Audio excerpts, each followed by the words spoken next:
This is Morning Juice. Sports, insight, and great storytelling. Starring Bobby Carpenter and Jeff Tito Thitoff. It's time to attack and dominate. Attack and dominate on a jam-packed Wednesday. Folks, you picked a great day to tune in. We've got Roy Hall joining us today at around 7 o'clock, Bob, right? But he's got a new book out. Yep. And we'll talk to him about that. It is, it's called Fight Through It. And it is the battles, breakthroughs, and beauty of becoming resilient enough to never give up. So Roy Hall will join us for that. We'll have Austin Ward on at around 7:20. John Gerber, our golf betting expert, will also be here. Then after that, in the final segment of the program, tell us who he likes the U.S. Open this week. Last night, the Reds beat the Mets 5-3. Brewers over the Guardians 2-1. The Reds jumped out to the length. They were 4-0 after one inning. But anyway, today you've got the Mets and Reds at Great American Ballpark at 12:40. Guardians in Milwaukee tonight at 7:40 p.m. World Cup, Lionel Messi, Bob. I know you're soccer, Bob. Hat trick. Yeah, I saw that. I mean, guys, I think he's almost my age and still out there playing well. So I believe he's tied the record for most World Cup goals, if I'm not mistaken, in that one.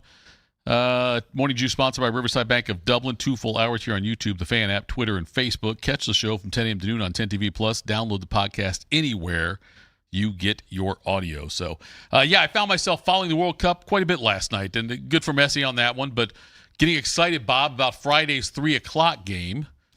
The Aussies in that one. I don't know if it's like go to a place and watch it or stay home and watch it. Will either of you, Bob, you're not going to go someplace and watch it. You'll either watch it at home or you're busy. No, I'll be somewhere watching it, so, yeah. Isaiah, you? Is it at 3 p.m.? 3 p.m. That's a little early for me to go somewhere and watch it, I think. Yeah. I think that's not the house. If it was at like 7 or 8 p.m., I would go somewhere and watch it. But Even a 5. I'm going to try to get – I'm going to try to leave early to make sure I can drive and get where I need to get to take care of that. So – yeah, that should be fun. Why is it at 3? Like, why? Seattle, I'm not sure why. I don't know. I mean, you got to think they're playing these games for people all over the world. True, I they guess. They are in the United States. Australia. That's quite the difference. It's a noon start because it's a Pacific Coast. It's a Pacific Coast game, and I mean they slate them out. I'm sure they probably try to give some deference to the host nation, but I mean most people wouldn't. It's Friday. If it was a Saturday, 3 wouldn't be as bad. Yeah. But I'd rather have it 3 on Friday than 3 on a Monday or Wednesday or Tuesday. So like at least it's the end of the week. You want to pull ripcord. I mean, a lot of people take that whole next week off for 4th of July. It's a little bit later. It's next Saturday. But so Thitoff gets his dream there where the 4th of July you get off. It should always be on Saturday, Bob. Or Friday. It should be on Friday or Monday. 4th, so that's how it works. I mean, it's an actual date. Don't confuse me with facts, Bob. Yeah, exactly. Don't let the facts get in the way of a good argument, Thitoff. You've always subscribed to that. Can't we just call it Independence Day, Bob? Call it Independence Day and have it on the last. No, It's got a dual name. And call it Independence Day, have it on the last Friday.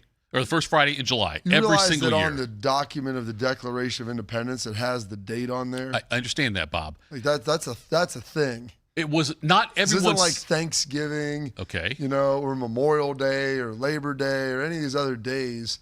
This was an actual date in history. Okay. This date in history. Did everybody sign it on July 4th? I think that was either when it was finished. By the way.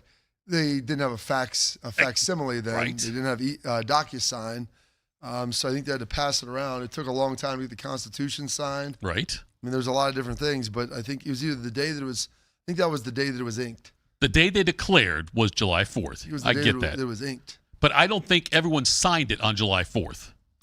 I would have to believe, Bob, and your history, Bob, also in addition to soccer, Bob, and basketball, Bob, and baseball, Bob, I would think, Bob, that it took – more like there was not on July 4th, not everybody signed it on that day.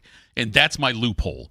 That is why you can make it a floating kind of thing like Thanksgiving, where they say on Thanksgiving, it's this number, the last Thursday in November every year is Thanksgiving.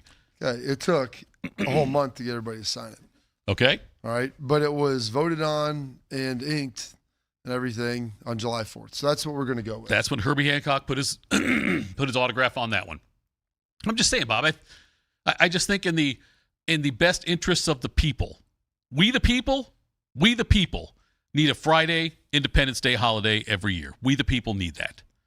It'll be so much better this year, Bob, with the July 4th on a Saturday. It'll be better if it's on a Friday. Friday's the best day to have it because then you get the weekend off in most cases, most parts of the you country. get Friday off anyway because that's when it's observed. So we get it this year. I know I'm saying, but like in an ideal world, though, it would be it'd be the Friday every year is when we observe it. The first Friday in July every single year.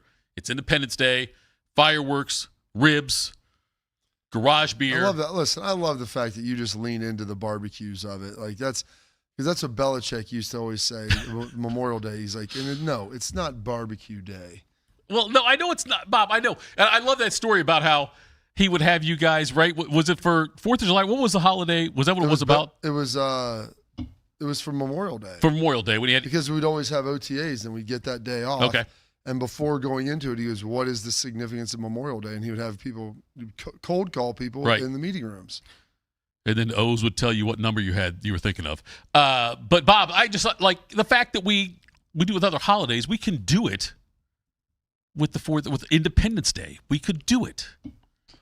I'm going to bang that drum, Bob, until the day I die. The only other person that I heard bang a drum for idiocracy like this was Chops about the 4-day work week and the 6-day week. I'm like, well, then you get 3 days off. He goes, no. You work 4, and then every weekend is 2. I go, so we're just eliminating a day from the week. Yes. He's like, yes. Okay. You do realize that we've had this calendar around for a long time. Like, there is some consistency. So what day are we eliminating, by the way? Okay. I mean, like, that's kind of the argument that you're making right now. Bob, I bet, and I can't wait to see the chat. I bet people in the chat will agree with me on this one, that it should be the first Friday in every July to do that. You can take the days off around it. I know you can. But I'm big on not having to burn PTO days around it. Just like just make Friday the first Friday. By the way, we got Father's Day this weekend. Yeah, I'm gonna celebrate by being in Philadelphia. Really? I'll be in Baltimore, and then Washington. We're gonna finish in Philadelphia. Maybe I'll go down to a place called Independence Hall. You should go and celebrate that. I took my son there last time we went. I know what happened too. They signed. That's where they wrote the Declaration of Independence. I'm not talking about what happened when they did that. I'm talking about what happened when your son was there. Was it somebody breached a security point, right? Touched something you weren't supposed to touch. I don't think that was. I thought there was something with you. I thought you told me there was somebody who in your group. Oh yeah, that wasn't my son. I know it wasn't your son, but yeah, kids. They were touching the Liberty Bell. Yes. No, they weren't. Yes. It's great. It's like, what are you guys doing, man? What are you doing? There's a rope around it for a reason. My goodness, man. My wife's going to Utah for Father's Day. They got kicked out of there. I bet they did. It's like, and you should have. Should kick you out of the country for that. That's extreme, Bob. Let's make me smarter if you can. Time to get smarter. Morning Juice presents Today in History. Here's your professor, Bobby Carpenter. All right, Bob, work your magic. I couldn't remember because I was thinking like actually in Independence Hall, but the Liberty Bell is like in front in another building that's over there. So I've been through there a couple times. Been over there for the Army-Navy games, which are awesome. Been there for some lacrosse. And going back, I think we might try to go to Annapolis or do some fun stuff because we got a couple days off while we'll be over there. This date's Wednesday, June 17th, 168th day of the year, $1.97 remaining in this 2026. This date, 1775, Thitoff. Mm-hmm. Colonists inflict heavy casualties on the British at the Battle of Bunker Hill. How about that? That's up in the Boston area, Bob. That is true, sir. Yep. This date, 1885, the Statue of Liberty arrives in New York Harbor. That's amazing they brought that over. It was in one piece? Yeah, the Amazon, they shipped it. That's just huge, Bob. That's a big statue. 2-day shipping, free for Prime members. Well, they'd be a Prime member to get it over, yeah. This day, 1901, the College Board of Admissions introduces its first standardized test, which is becoming the precursor to the SAT. And then on this date, 1960, dude that served in World War II, the last man to hit 400? Who was it? Ted Williams? Yeah. Yeah, 406 in 1941. 406, 1941. But in 1960, he hit his 500th home run. Oh, Williams of the Red Sox, a baseball enigma. At times gay, friendly, and affable. At others, grim and sullen, at war with the fans and sports writers, but always at peace with the kids. Whatever his mood, he was one of the great baseball hitters of all time. One of his big moments came in the 1941 All-Star Game. It was one of the few times he ever showed emotion on the field, when his last-ditch ninth-inning home run with 2 on base snatched victory from the National League. Old Ted Williams banging away. This day, 1962, shooting a .283 and winning the 62nd U.S. Open, Mr. Jack Nicklaus. Jack Nicklaus, the amazing 22-year-old from Columbus, Ohio. Calm as can be, he's delivering his approach shot at the final hole in a playoff for the United States Open Championship at Oakmont, Pennsylvania. The 2-time U.S. amateur champion is opposing no less than Arnold Palmer in the playoff. A mighty big assignment for a young man in his initial season as a pro. Pretty darn impressive, and I believe, 62. That was the U.S. Open. That was his first major that he won. I thought that was the case, and won the Masters and the PGA in '63, and just got on a pretty nice little roll after that.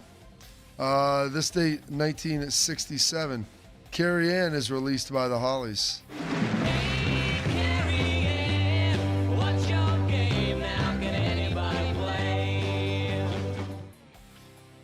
1971, Nixon declares his famous war on drugs. Ladies and gentlemen, I would like to summarize for you the meeting that I have just had with the bipartisan leaders, which began at 8 o'clock and was completed 2 hours later. I began the meeting by making this statement, which I think needs to be made to the nation. America's public enemy number 1 in the United States is drug abuse. They said, we're going to destigmatize it. We're just going to legalize it. They said if you can't beat them, join them, Thitoff. That's what I've heard also, Bob. Nixon, okay, other than the whole Watergate thing, good president. I mean, I think he did some good things. That was a fairly significant deal. The irony is that he won that election in a landslide. I know, yeah. Killed it anyway. I mean, it didn't need to do any of that. Yeah. Unbelievable. But yes, I mean, because this gate, a year later, 5 White House operatives are arrested for the Watergate scandal, which drug out for a while longer than that. Did you ever watch the Frost Nixon? I've watched Frost Nixon, and I've also watched. Okay, good for you. Of course, Bob. It's a classic. And All the President's Men. You have not seen All the President's Men yet? I haven't watched All the President's Men. Okay, you've got to watch that one, Bob. We did watch The Other Guys, though, last night, which I think is probably akin to All the President's Men. The Other Guys is? Have you ever seen The Other Guys, Isaiah? Of course. I'm saying, of course. That's the first time I ever watched it. It's the first time you've ever seen it? Yeah. Oh, wow. There's a period where, like, when I started having kids, I'd probably seen every movie until about 2010, and then we had 2 kids in a row. And, like, you just don't have time, like, going to see movies, and then streaming really wasn't a thing then. And now my son, there's, like, movies that he loves those, loves The Rock, Farrell, Kevin Hart, Sandler, Farley. And so the ones that I haven't seen, I'm like, let's watch these. I just got to be careful with what's in them. But that was really good last night. It's a big surprise every time you're watching it at the same time he great. is. I watched Central Intelligence. I'd never seen that. Oh, yeah, it's a good one, too. That's a good one. I like that That was one. really good. Like The Other Guys is on par with it. Yep, it is. Watching when The Rock and Samuel Jackson jump off the building. Yes. It's one of the great scenes I've ever seen. Aim for the bushes. Aim for the bushes, boys. It was so good. Oh, so good. Then this day, 1977, Steve Winwood releases his self-titled album. Hold on to me when you fall in. Oh, yeah.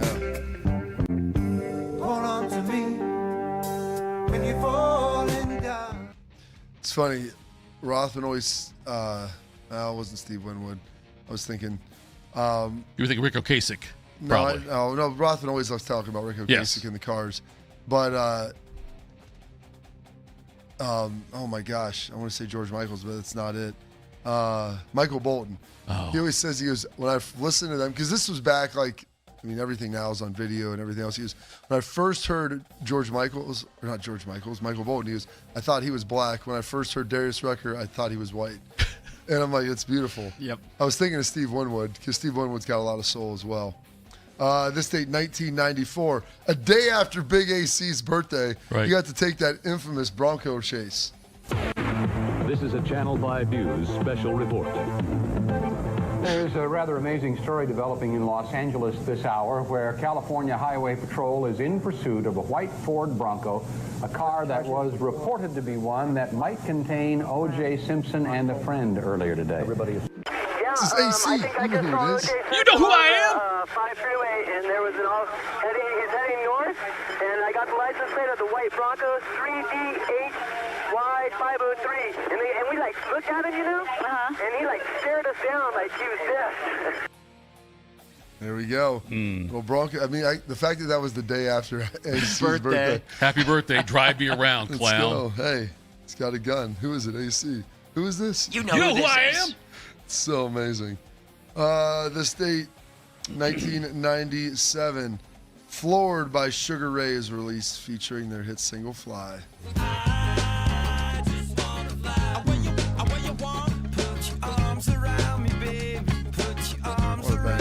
Yes, it was.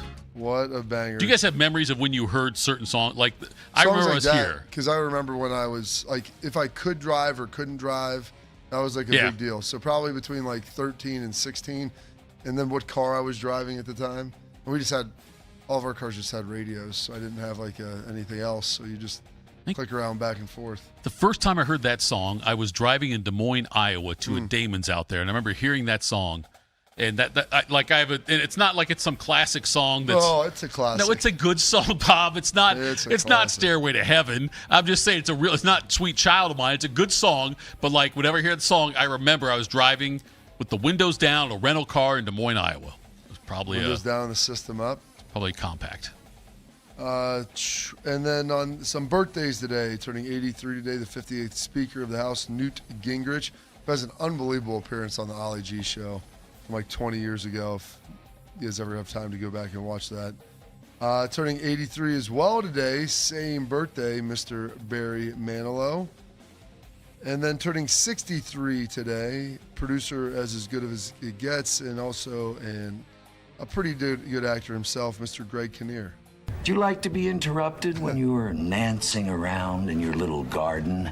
No, I actually will turn the ringer off of my phone and sometimes put a piece of cardboard. Well, I work all the time, so never interrupt me, okay? Not if there's a fire. Not even if you hear the sound of a thud from my home, and 1 week later, there's a smell coming from there that can only be a decaying human body. And you have to hold a hanky to your face because the stench is so thick that you think you're gonna faint. Even then, don't come knocking. I want to say that Jack Nicholson someone won an award for Best Actor in that. In which movie was it? As Good as It Gets. I think Helen Hunt won, right? Didn't Helen Hunt win Best Actress for that? He won Best Actor in a Leading Role. She got Best Actress in a Leading Role. She won it? Okay. They both won the Oscar for that. Was nominated for Best Picture. It's hilarious. Greg Kinnear was nominated for Best Actor in a Supporting Role. So yeah, all of them at the top there did a heck of a job. Have you seen that movie? Oh yeah. Yeah, it's a good movie. I watched it like right after it came out. It's hilarious. Nicholson's character is remarkable. Yeah. He has extreme OCD. Oh god, he's so weird. Just he beats up on Greg Kinnear like psychologically all the time. It's pretty good. Damani Dawson turning 61 today, the Hall of Fame longtime center for the Steelers. And then turning 61 as well today, U.S. gold medalist. And one of my early memories of the Winter Olympics was him finally winning gold on tape delay, I believe, in Lillehammer, if I'm not mistaken. But Dan Jansen turning 61. Dan Jansen, now or never for an Olympic medal. Dan Jansen looks good to be in the lead. Here is Dan Jansen, and he crosses it. 1:12.43, and he's in first place. In the sneaker wars, the Dan and Dave thing was genius by Reebok until... That's a different Dan, though. Oh, it is? Oh, you're right. It is a different Dan. He's an ice skater. Yes, you're right. That was Dan O'Brien, I want to say. Dan O'Brien, I'm thinking of. You're right. Yes, I got it wrong. Still... I think Dan O'Brien might be black as well. No, well, there's Dan and Dave. One was black. Yes. Other than that, though, Bob, I nailed it. Other than all those facts you just threw out there, I was exactly right. But he had won so many world championships. He was always there in the final, like always the favorite, Isaiah. and he would slip and fall. Like that's right. Stuff would happen, and that was literally his last one. I was so happy when he won, and then I remember looking some stuff up about him a couple years ago when we started doing this, and I realized he was kind of a jerk. Kind of sucked. Yeah, I was like super pumped when he got it, and it was not. He's not a good guy, unfortunately. Way to go, Rocker! Turning 46 today, Miss Venus Williams.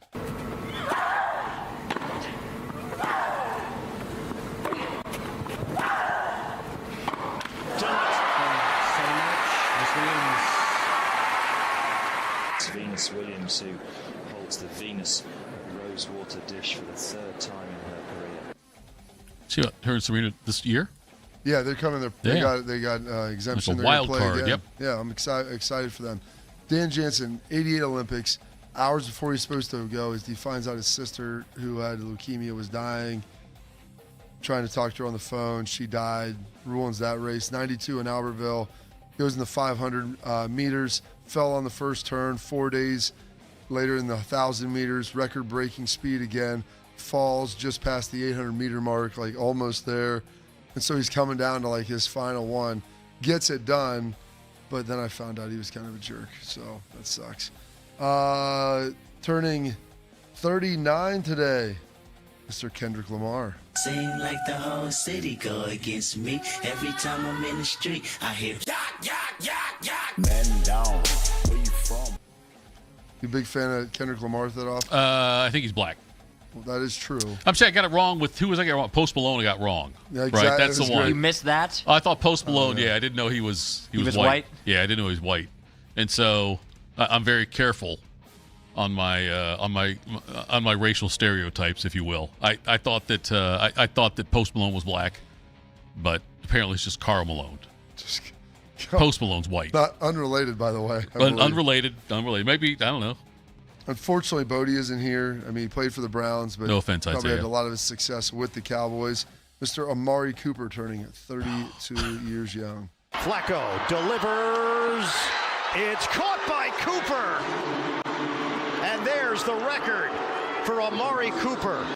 He passes Josh Gordon, who set the mark 10 years ago. Dan and Dave, the most famous Olympic ad campaign of all time. Dan O'Brien, Dave Johnson. First and second best decathletes in the country going against each other in the games in Barcelona. Well, I think Dave struggled a ton. I think one didn't qualify. I'm not sure if one even made it to the end. They spent a ton of money on it. Was that the Reebok? Were they pumps or were they just? It was the Reebok, yeah. Because I used to wear the Reebok pumps, Bob. They were number one and number two in the world, and like you said, then one of them didn't qualify. Yeah. I think it was Dave that didn't. And Dan O'Brien is black, by the way. So okay. Not related at all. I don't see color, Bob. But nonetheless, so is there anything funnier than me Jansen. In my early 20s getting ready to play basketball and pumping up my Reeboks like D Brown, thinking I might actually jump higher than a phone book? Well, do you think other people were intimidated by that, seeing me? I don't think anybody was intimidated by that. I was in better shape back then. I'm saying, like, to see me on the side pumping up my Reeboks because it's important for me to have ankle support when I don't jump that high. Oh, absolutely. Well, the thing is, that's all it's giving you. It's not like it's putting some sort of rocket underneath your feet, which is the ultimate irony of all of that. I had the holidays observances pulled up, and then I started searching through stuff and was searching through Dan and Dave. You were looking for Tito Reebok pump. I was not looking for Tito Reebok pumps. Pictures of you, but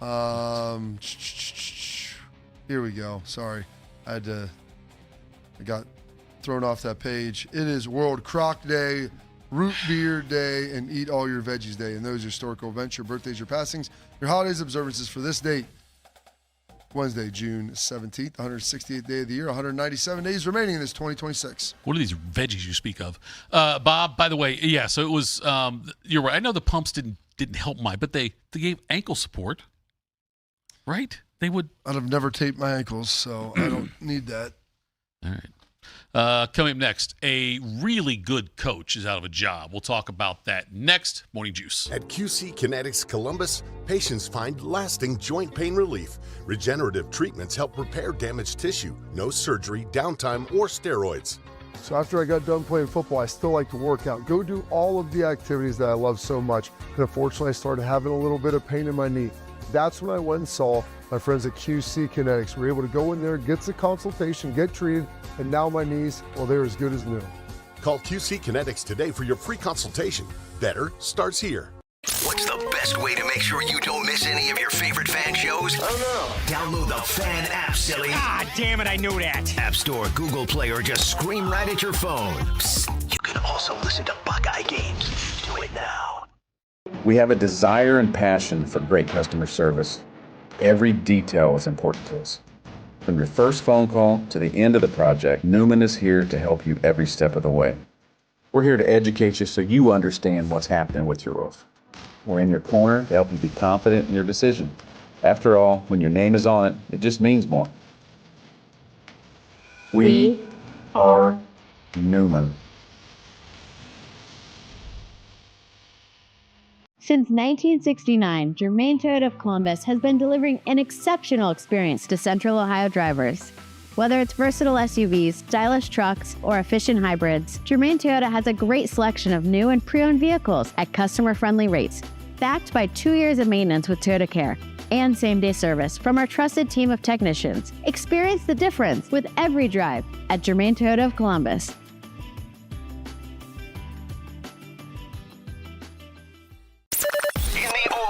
When people lived to be 40, you only had one option for listening to your favorite show.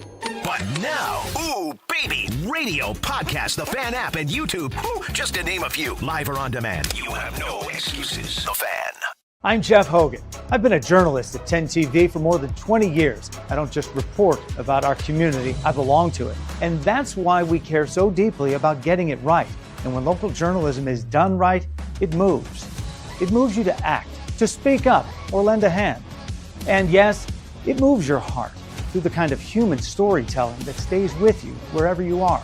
And at 10 TV, we're here for all of it. These are the stories that move Central Ohio.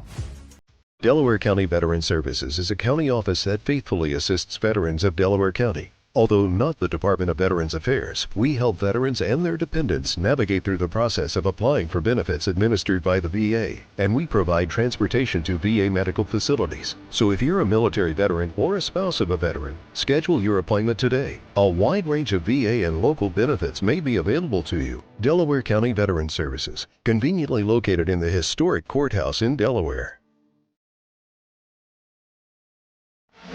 Bobby is known as the General. Tito shops at Dollar General. This is Morning Juice. Morning Juice. Bob, I have been asked to deliver you a message. What's that? You were wrong. On what? It's not your fault. It's not your fault, son. I've been wrong before. It's not your fault. All the mulch got used. I'm not debating you could use it. I'm debating whether it was properly applied in all the places. All I'm saying to you could is dump it in there. I mean, it could be thick and frothy. The wife, current administration, second administration, she probably wouldn't like that, but she made it a point. Like when I'm doing the last loads yesterday, and you made it dirty. I didn't say a word. I know you didn't say a word, Bobby. You did say something in your head that I picked up on. When I'm doing the last loads yesterday, and she's like, you can tell Bob we used it all. Tell Bob we used it all. You watch it. Look over here. You want to take a picture? I'm not taking a picture. You can take a picture of it to Bob. We used it all. All the mulch got used. That's all I'm saying. I'm not debating you can use it. Now, was it like you can dump it anywhere? I mean, I know. Just maybe excessive in some areas. I understand. I'm just saying that it was much like when you had your neighbor come over and say, what, like, you're not get this done, I'm get it done in 3 hours. You also told me you're going to get it done last weekend. It's Wednesday. No, wait, let's stay on focus. Stay on point here, Bob. Let's focus. What I'm saying is that when your friend said, there's no way you get this done in 3 hours, you said, yes, I am, watch me. You were motivated at that point to get it done in 3 hours. Yeah. That helped, that not that you weren't already motivated, but that further helped motivate you. Much like then your comments on air about us having too much mulch, no way we can use it, that also motivated current Heather. I'm not debating whether you could get it all down. I'm debating whether it's in a responsible manner. You guys are lucky I made it to work today, by the way. I had a major medical injury this morning. Did you get a blister? No, I Major League pitcher? I cut my finger. Yeah, you're a Major League pitcher. Get on the 10-day DL. You have no idea how much blood was coming out of that finger this morning. But You know what, Bob? I got You heard it this morning? You're slicing an apple, or okay. Here's what happened. This is going to be terrific. Downstairs in our basement, we have a mini fridge. Okay. We ordered pizza from Rotolo's last night. You a Rotolo's guy? I don't really eat a ton of pizza. Okay, but Rotolo's good pizza in Grandview. Anyway, nonetheless, we hadn't had it in a while. We got Rotolo's, picked up a couple of pizzas because I always get extra because I think, well, we'll have it the next day. Lunch, kids can have it, whatever. Nonetheless, and I took some of the pizza in a container, in a glass container, and put it down in the downstairs fridge, thinking I would take it with me today. After this, when I go to the studio, I do this podcasting from, another gig, whatever. Nonetheless, I opened that fridge today, and it falls out and breaks. Did you put it in there? It doesn't matter who put it in there, Bob. I'm not going to point fingers. Yes. The casserole dish falls out, it breaks. Yep. So now there's pieces of glass. So it was improperly stored, which led to. Are you happy that it was you and not somebody else? All I'm saying is I go to start picking up the glass pieces, and I slice my finger. Now, this is 5:08 this morning, and it won't stop bleeding. Before the show. Well, I got it ready to take with me. I'm not coming back home until later today. This was going to be my lunch. Why'd you even put it in the fridge then? Temperature danger zone, Bob. Get out of here, dude. Bob, you can't leave pizza out overnight. Buddy, I eat stuff that's been left out for 3 days. Temperature danger zone, Bob. Okay, whatever. Salmonella, botulism, all that stuff. That's great.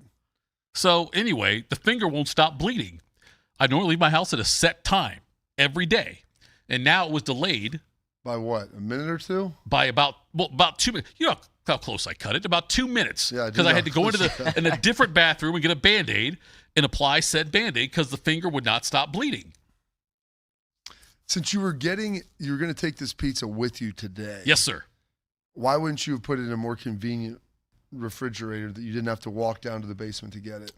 I go down to the basement in the morning to shower and stuff because I don't want to wake all the family upstairs. Okay. So I go down to another level. All right. Because that's what Bob, say what you want about me. I'm a considerate human being. Okay.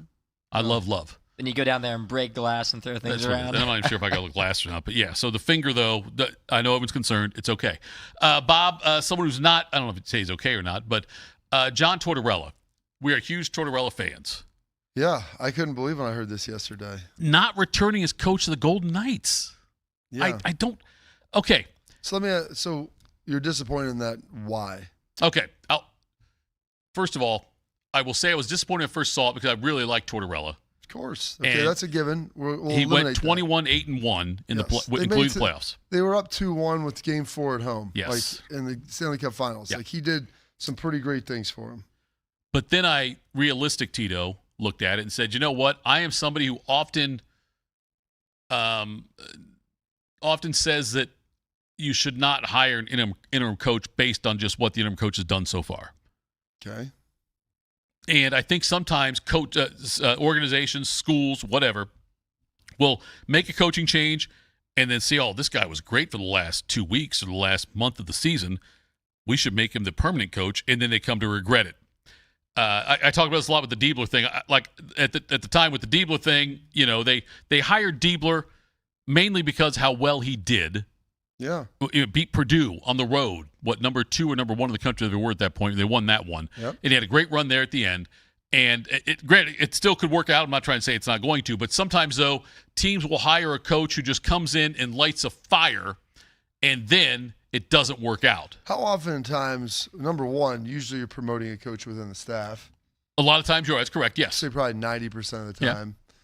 Yeah. And then also, how often is the guy who they're promoting have significant head coaching experience? Not a lot. You're right, Bob. This is different. Yeah, that's the only part that's different. How often have they won a championship? Not often at all. Probably right. Not. I wouldn't say. Well, always. Steve Fisher at Michigan basketball back in 1989 when he got hired right before the NCAA tournament started. Okay. And then they won it, and they kept him there. No, but he hadn't won one prior to that. No, you're right. Tortorella had won one prior, yes. Tortorella won 04 with the Tampa Bay. With Lightning. Yep, you're right on that. Are we okay, so here's the thing. I asked why you're upset. No, I'm not upset. I'm surprised. Why are you surprised? Because I thought that Tortorella, based on what he did in the time he was there, it's akin, Bob, to the bonus thing here in Columbus, where it's like this guy has turned things around for this team. This team was not considered to be So are you sure that this was a unilateral decision? I have no insight into this. I have not researched this at all. When I saw this, a couple of things thought everybody go, I wonder whose decision that was. Sure.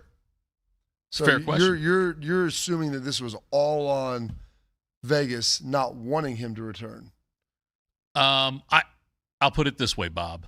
I think that if Vegas wanted Torts to return, Torts would still be the head coach there. And what I'm saying is I don't think that Torts went there and said, hey, I'm not coming back unless I get all of this. And then they said, well, we can't give you all of this. And then they said, okay, we're not going to have you as our head coach. I'm just saying I think it's a decision on the organization, not Torts' decision that he's not the head coach of the Vegas Golden Knights anymore. Okay. You base that off of what? Just the fact how much success he had, it would not make logically, it would not make sense. I don't believe. Okay, you don't believe. You have no. That's what I'm saying. It's an opinion. It's an opinion, right? Okay, and so I have no insight into this, but I know Torts. Just knowing him as little as I do, understanding that if he was going to be the head coach, there were probably certain stipulations that he wanted to have in place, and maybe they weren't willing to meet those. Maybe when he came in and agreed, they agreed regardless of the outcome. This was a 1-year deal. Like a 2-month deal. Yeah. Yeah, there may have been a full disclosure about what this was going to be beforehand. Right. You got something, Isaiah? Yeah, I'm reading here. It said, obviously, he turned 68 on June 24th. He said, everybody knows that I came here at the end of June. I'm done as far as with Vegas. Kelly and I made that agreement when we first talked. There you go. So it's going to be done anyway. But still, I don't think that... No, don't give me the but still. No. You make a decision, and that's what it is. Like, you get into this, you don't change the rules once you get into it. I think, Bob, but I think this would have been a justified reason to not do it that way, because I don't think when they hired Torts, I don't think that Torts and Vegas both said, you know what, we are going to be in the Stanley Cup final. Why do you think they brought him in then? To what, just play the last 8 games this season? No, to hopefully do well in the playoffs. I don't think anybody realistically, Bob. Why? They've been to 2 Cup finals since they've been in existence. With their former coach. Yeah, but a lot of the same guys on the team, the same nucleus is there. Okay, but you've already got a coach who's done it. Okay. So why'd you make a change? Because you were sucking. You were sucking air. You were going to make the playoffs and probably get bounced in the first round. So why else would they have brought him in? So they bring him in. Just to nurse it through? And he has success with the same talent that did not have success before. No, they did have success before. They had a lot of success before. They were just struggling in the immediacy of what was happening. Okay. All I'm saying is, Bob, is if they would have won the cup, do you think that changes this at all? No. Really? Not one iota. Because John Tortorella is one of the most strongly convicted human beings I've ever been around. Yeah. So if he said this is what we agreed on, that is what was going to happen. But Tortorella said I can't look it up right this moment if you can, Isaiah, but Tortorella said within the last couple of weeks, I hope to be back next year. Okay. Well, that would tell you then that it changed then on their agreement. Maybe it changed on his end, but if they said they both agreed that this was it, he wasn't going to go in there and beg for it. And they said, all right, John, we appreciate it. This is what we signed up for, and this is what it was going to be. But what changed you think about Tortorella then? If Tortorella says... Maybe he thought they had a chance to win. Maybe he thought they had a chance to win it. They could come back next year and contend. Okay, so you think if they won it, he would come back? Maybe, maybe not. And that's all I'm saying, Bob. Even if they won it, I think there's a chance that they would have said, this is what it is, and we appreciate it. So after the in Game 6, their loss to Carolina, he said, they asked if he'd be back next season. He said, I haven't even considered it. I have to swallow this loss first, which was a different message than what Tortorella had conveyed the week before in the interview with Sportsnet, where he said, at the end of June, I'm done as far as with Vegas, which was an agreement that Kelly and I had from the very beginning. But he did say, though, he would... He said in this interview that he hasn't considered it, kind of leaving the door open. Right. But he had previously said that his contract ran through the playoffs, and that was kind of the idea. Yeah, I knew the contract was just through the playoffs, but I didn't know, Bob, and that's why I don't know if they win it, if that changes things. It may change things for one side. Maybe it changes things for both sides. Maybe it does, and they still sit down and look at it and say, you know what, the operating structure we have isn't going to be beneficial for both parties. And to be fair, Tortorella, we know, is a great short-term coach. And short-term could mean 2 months, could mean 2 years, but at some point, If you have the right players, it's fine. He wears on some guys because they may not have the same level of dedication to what they're doing as he does. Yeah. All right, coming up next, folks, we'll do some quick hitters. Morning Juice. I'm Meredith Garfalo, meteorologist at 10 TV News This Morning, and I'm an Ohio girl. I love golf, aerospace, and all things Ohio sports. For nearly 20 years, I've studied the patterns that shape our days, from winter wonders on the south side to dangerous storms along the I-71 corridor. When the weather changes, you'll be the first to know, because you need a forecast that moves as fast as you do. Make the move to 10 TV News This Morning, weekdays from 5 to 9, anywhere you watch. Do you need a bank that truly values local business in this town and the opportunity to work right alongside them as partners? Whether you're a small business or a large operation, Riverside Bank of Dublin has the right tools for the job. Riverside Bank of Dublin has the experience of working right here in Central Ohio. They understand the business climate in our area, and they're going to help you reach your goals. So whether you need an SBA loan to get your business off the ground, a line of credit to keep your business running smoothly, or equipment financing to get your business up to scale, Riverside Bank will tailor a solution that fits your needs. Visit them at riverside.bank or stop in to get to know them in person at 6300 France Road. Riverside Bank of Dublin, member FDIC, equal housing lender. When you think of brands that are customer focused, one thing they all have in common is that their values and commitment to quality have been passed from one generation to the next. With 3 generations in the roofing industry, our family has built a reputation on honesty, transparency, and consistency. Our commitment to the customer will show through all of our team members as they make sure that every customer is completely satisfied. When it comes to your roofing needs, work with a company built around family. Call Newman Roofing today.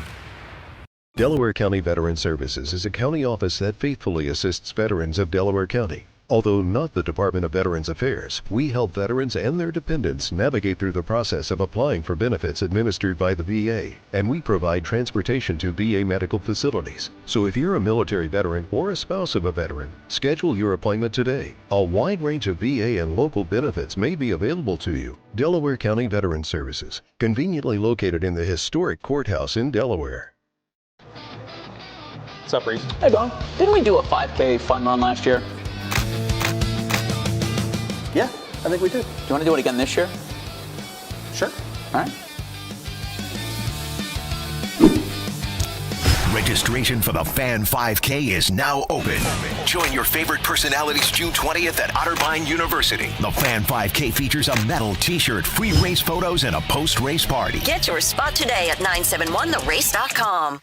At QC Kinetics Columbus, patients find lasting joint pain relief. Regenerative treatments help repair damaged tissue. No surgery, downtime, or steroids. Knee pain's something I lived with since the big game, and I'm over surgeries. That's how I found QC Kinetics. I was able to get in, see the doctors, do the treatment, and get my knee feeling basically brand new. I can work out, run, most importantly, chase my son around the house and the yard, and do my job without any pain. Call QC Kinetics today for your free consultation. Better starts here. Bobby knows what it's like to be a winner. Tito knows what it's like to be thrown out of an all-you-can-eat buffet. You're here 4 hours. This is Morning Juice. You need a bank that truly values local business in this town and the opportunity to work alongside them as partners. Whether you're a small business or a large operation, Riverside Bank of Dublin has the right tools for the job. Riverside Bank of Dublin has the experience of working right here in Central Ohio. They understand the business climate in our area. They're going to help you reach your goals. So whether it's an SBA loan to get your business off the ground, a line of credit to keep your business running smoothly, or equipment financing to get your business up to scale, Riverside Bank will tailor a solution that fits your needs. Visit them at riverside.bank or stop in to get to know them at 6300 France Road. Riverside Bank of Dublin, member FDIC, equal housing lender. All right, Isaiah, take over. Morning Juice presents Quick Hitters. All right, fellas, we'll start right back with the Ohio State basketball news. L.J. Smith reclassifying to join the Buckeyes this fall, a huge ad for Jake Diebler and the squad. And it's being recognized across the country now as CBS put out the report that Ohio State has now made themselves back in to the preseason top 25, jumping up to the 24 spot with the addition of L.J. Smith. So let me ask you this, Bobby. Are Buckeye fans overvaluing the recruiting rankings now after years of kind of mixed results with highly ranked prospects? You think about Bryce Sensabaugh leaving early, Malachi Branham leaving early, in an era that you might only have one season with these guys before they either head to the NBA or transfer. does that put more pressure on Jake Diebler this fall to get it done with Anthony Thompson and L.J. Smith? You got both of those guys now together, and that's what I think they're probably ultimately hoping to. And after talking with Deebs about this yesterday and, how this process went, and, we talked about it. He wanted to go through senior year, circle back up in the spring, kind of figuring out where they want. Now you've got Smith and Thompson together, man. Like, you brought in Pippen. You brought a lot of your guys back from last year. You have a lot of the core that you want. And so, there is a heightened pressure with that because with L.J. Smith coming in, I'm guessing his NIL dollars are shifting to this year too. So there is probably a heavier financial investment in this season than there was prior. And so that's exciting, and you have great opportunities. But with that, there's going to be a little bit of expectation to perform. And this is his third year, so it'll be exciting. Like, I like what Deebs has done. I mean, yes, he would have loved to win another game last year in the play. And made it to the second weekend and done all those great things. But the program has moved in the right direction. It feels like it's heading where you want it to go, where it was, but it's just going to take some time to get there. This team is going to be exciting to watch this year, and I love Bruce Thornton, and Ohio State's going to miss Bruce Thornton. He'll be athletic, though, more athletic. That's what I'm thinking, too. And Thornton was somebody who Ohio State, when it got to a certain point, he's like, okay, it's Bruce's time. He's going to be the one who has to win it or lose it for Ohio State. And this year, I think there's more options available to Ohio State as far as this person can win or lose it for us. Well, they didn't run it with Bruce. Like, Bruce wasn't the guy that you ran up the court with. Like, that's just no. But I'm saying, like, if down the stretch, though, if Bruce didn't play well, if it was a close game, Bruce didn't play well, the team didn't win. I think now they've got more options there. I love the fact, and if you look at, and we talked about yesterday, Bob, with the improvements of Mobley Jr. and also Bynum at the end of the season, how they looked. I mean, Bynum was night and day versus first half of the season. And, you mentioned Malachi Branham. Branham's somebody else who was kind of in that mix where he was somebody who started the season at a certain level and then by the end of the season was totally different. And that's what I saw with Bynum last year. Same thing with Branham, some of the things. I'm glad Bynum's back. Mobley coming back, and then these the two freshmen coming in, not to mention the transfers. And, like Big Daddy Kane said, Bob, and you won't get this, but Pippen ain't easy. But nonetheless, so having him there, though, they've added some size to the backcourt, which is something that may have hurt them last year when you had Mobley and Thornton there together. Having some size back there now certainly gives them more options and gives Deebs more options what he can do both offensively and defensively. Next one here for you guys. Video came out last night of Rashee Rice making his way out of jail following his parole violation. He went ahead and took a little stroll as they tried to get some questions to him. Some of the media went ahead and just ran away from all the questions, which might have been the smartest thing he's done in 2 years. But coming up this fall, the Kansas City Chiefs trying to get back on top of the AFC West. Tito, is Rashee Rice's availability the most important thing to the Chiefs this coming fall?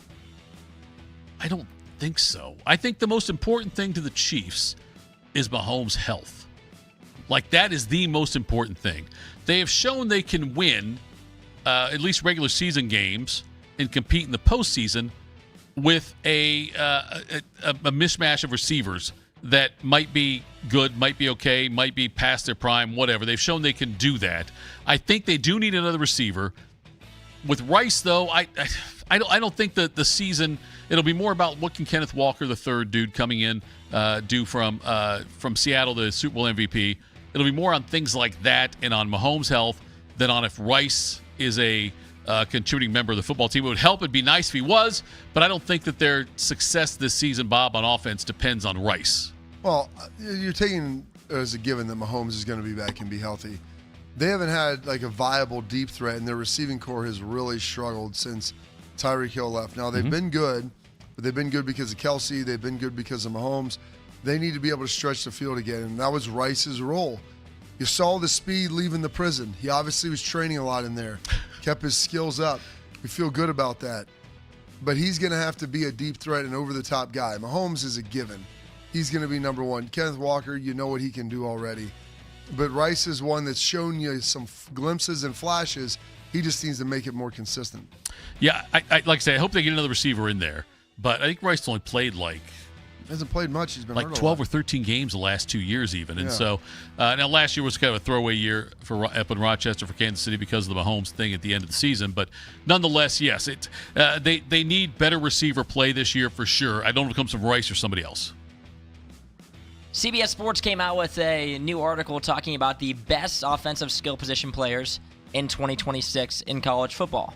Sitting at number 1, no surprises, it's Jeremiah Smith.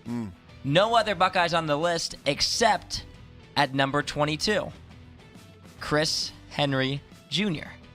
So, Bobby, this was kind of shocking for me.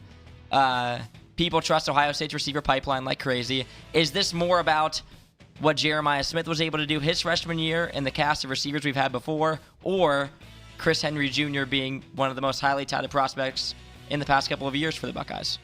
I think it's a combination. I mean, the fact that he has a famous last name, super big prospect, and look at what Ohio State's done. I just want to temper expectations. I mean, JJ was remarkable, and you as a freshman, and you're bringing Chris Henry, and he's going to be good. Will he be as good as Jeremiah as a freshman? I don't know. That remains to be seen. Jeremiah was a different kid. Now, Chris Henry's made some great strides, and I think he's going to have a incredibly high ceiling, and he's going to continue to improve. And maybe by his junior year, he'll be better than Jeremiah Smith. I don't know. I don't know that he will be able to have that instant impact like this. And the fact that he's on that list, it's not besmirching the kid. He was an incredibly high-ranked prospect. He has tons and tons of physical ability, but he's still developing as a player. And it'll be kind of up to him to see that tempo of development and that rate of development.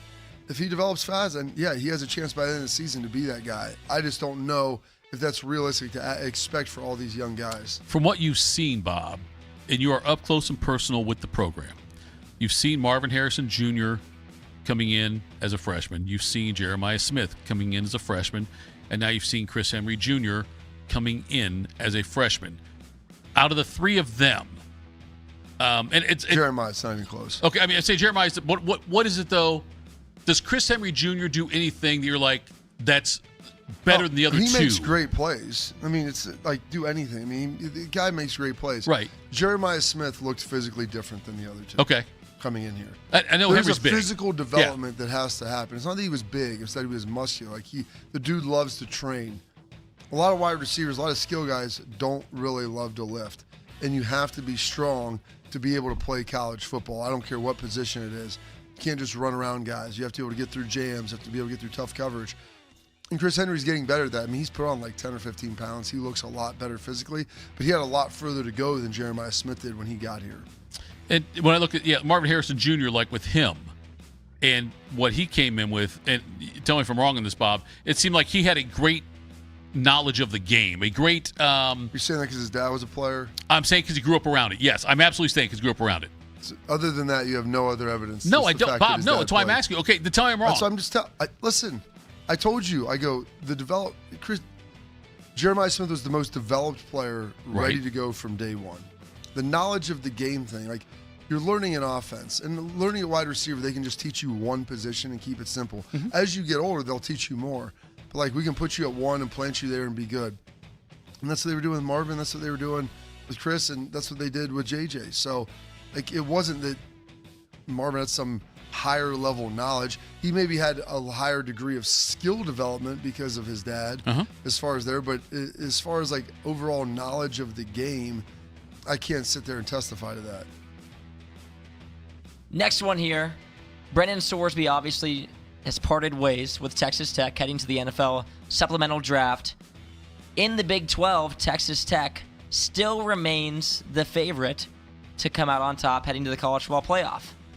So Tito, with the departure of Brennan Sorsby, is Texas Tech still the biggest villain coming into college football this fall, or does his departure wipe it all away? They can be a fun team again. I think it will all, like this season at least, I think it will not just be Texas Tech. It will be like Texas Tech, oh, that's right. They're the ones who tried to get the gambler to play this year and did all those. I think it's all going to stick with them. The stigma there will stick with them. The stigma is probably the wrong word, Bob, but what I'm saying is that the cloud will stick with them this year. I still believe Texas Tech will be considered villainous this year, because ultimately this feels like, and I could be wrong on this, but I'm saying the perception is that this was not a Texas Tech taking a moral stand decision. This was Sorsby saying, you know what, this is crazy, it's not worth it, whatever it is, I'm going to go ahead and try. I thought they were going to lose in federal court. Could have been that too, but I'm saying, but it doesn't come out though, Bob. It does not appear to be public in the public sector. I don't think public perception. It does not appear that this was Texas Tech saying, we're going to do the right thing here. It was more, we kind of have to do this, and it was more. I think Sorsby gets more credit, I guess, or more for being the one to be the adult, the grown up in the room. I mean, I guess I think that the federal appeal by the Big 12, I think they probably thought they were going to lose. And maybe it was starting to get too hot. I just saw, I want to say, was it Michigan? I thought there was a Big Ten team that canceled TT? An Olympic sport with a match, with a game with Texas Tech. So there was a lot of things that were starting to happen. I still think they would have rode through all that. It was just more a function, like, if you go through all this, and Sorsby had to look at it like, if I have to apply for the supplemental draft this week, if I lose next week, then I'm out for a whole year. And they're going to let me keep the money, or release whatever I've gotten or received of it. So you move forward like that, and I guess you hope for the best. But their backup quarterback isn't bad. He's just coming off an ACL. So we'll have to see, is it Hammond, how he plays? Yeah, it's Hammond. How if Hammond gets healthy and if he's ready to go. Yeah, and I feel like Texas Tech is not a school that people outside of Texas Tech are necessarily going to be rooting for. Probably not. Just because of everything that's happened. I think a lot of it's Cody Campbell, because he's become the villain now, because everybody wishes they had one of him. Like, everybody else can hate him, but they really hate him just because they're jealous because their school doesn't have him. Back in my day, Bob, we called that they hate him because they ain't him. Yeah. And I think that's probably fair. I think that they wish they had someone like that who they could rely on to fund a lot of this stuff and to take some of the arrows that come with that. But yeah, I don't know.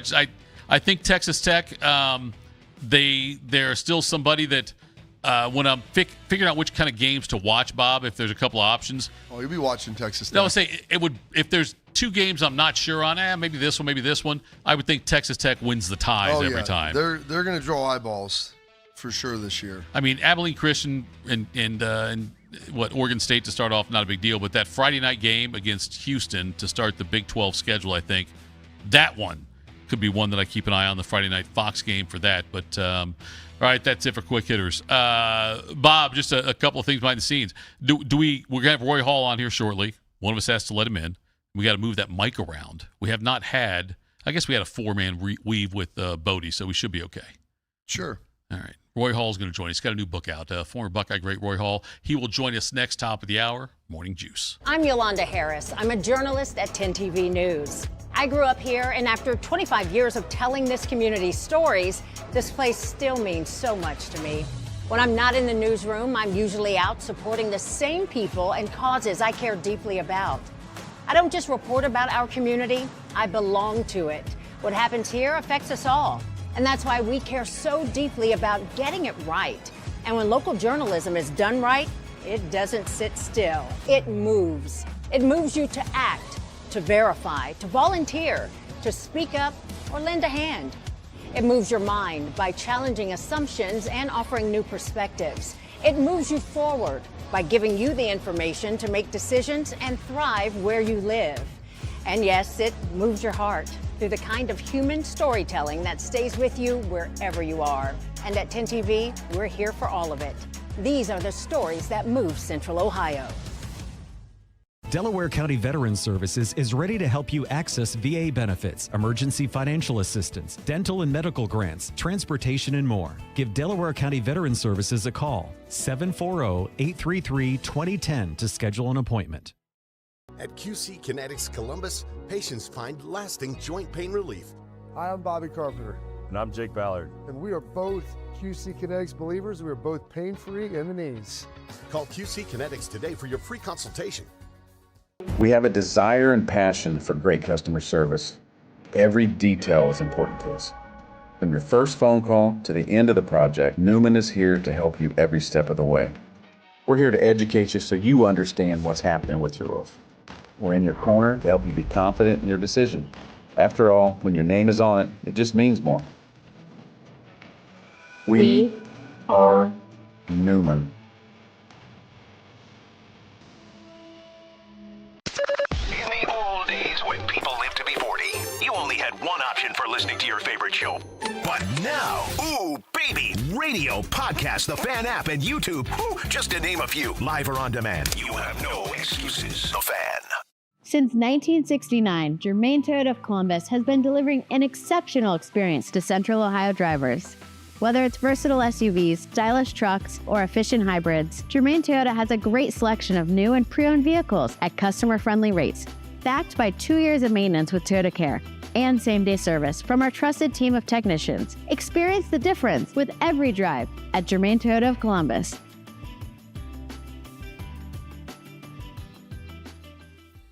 What's the best way to make sure you don't miss any of your favorite Fan shows? Oh no. Download the Fan app, silly. Ah, damn it, I knew that. App Store, Google Play, or just scream right at your phone. Psst, you can also listen to Buckeye games. Do it now.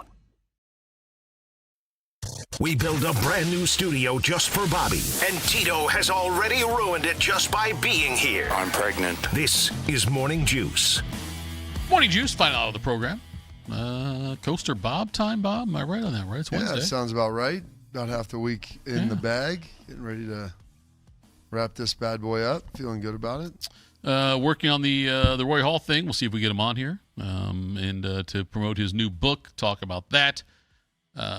Roy Hall, one of the all-time Buckeye greats, and we'll see if we can get him on here next. Bob, George Pickens was talking about his contract situation in Dallas. And Pro Bowl wide receiver comes over from Pittsburgh, gets traded for, I think, a third-round pick is what the compensation was. I believe that's correct. And came in and knowing he was playing for a contract and had a fantastic season. Was their best receiver this season. 93 catches, over 1,400 yards, 9 touchdowns, and was their guy. And so he was hoping for a long-term deal.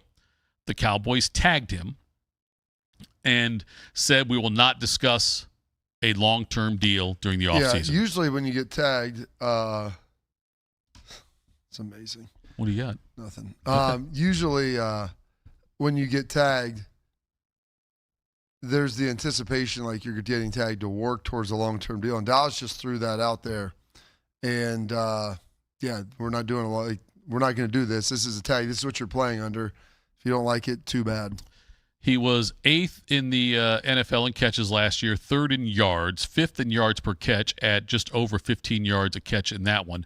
But he talked about one of the reasons that, he's I don't put words in his mouth, Bob. One of the reasons, though, he's like not necessarily bitter about things is just, and why he's going to be in camp and things like that is because because of his relationship with Dak Prescott, and said that the game's going to be the game. Money is tagged to it. You just want to do your best to your abilities, and talked about how throwing with Dak, staying in touch with him throughout the offseason, how important that was. This Dallas offense, it's an offense, Bob, that I think will be, pausing for checking my notes in my head, I think they will be the most dynamic offense in football this year. Yeah, I think that's I don't know if that's inaccurate with both of those receivers. We've got Gerbs and Ward today, correct? We got Gerbs and Ward. I mean, we can. It's fine. We can shorten somebody. That's okay. Don't worry about it. But Pickens, though, go ahead. With him, the problem with Pickens, the reason they didn't want to give him a long-term deal is the reason why Pittsburgh traded him.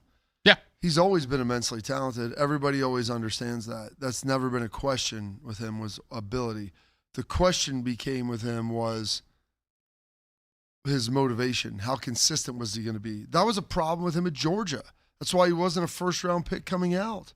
Like, all of these different things have always manifested themselves, and so now I'm playing for a contract. Well, then you give him the contract, then what are you getting?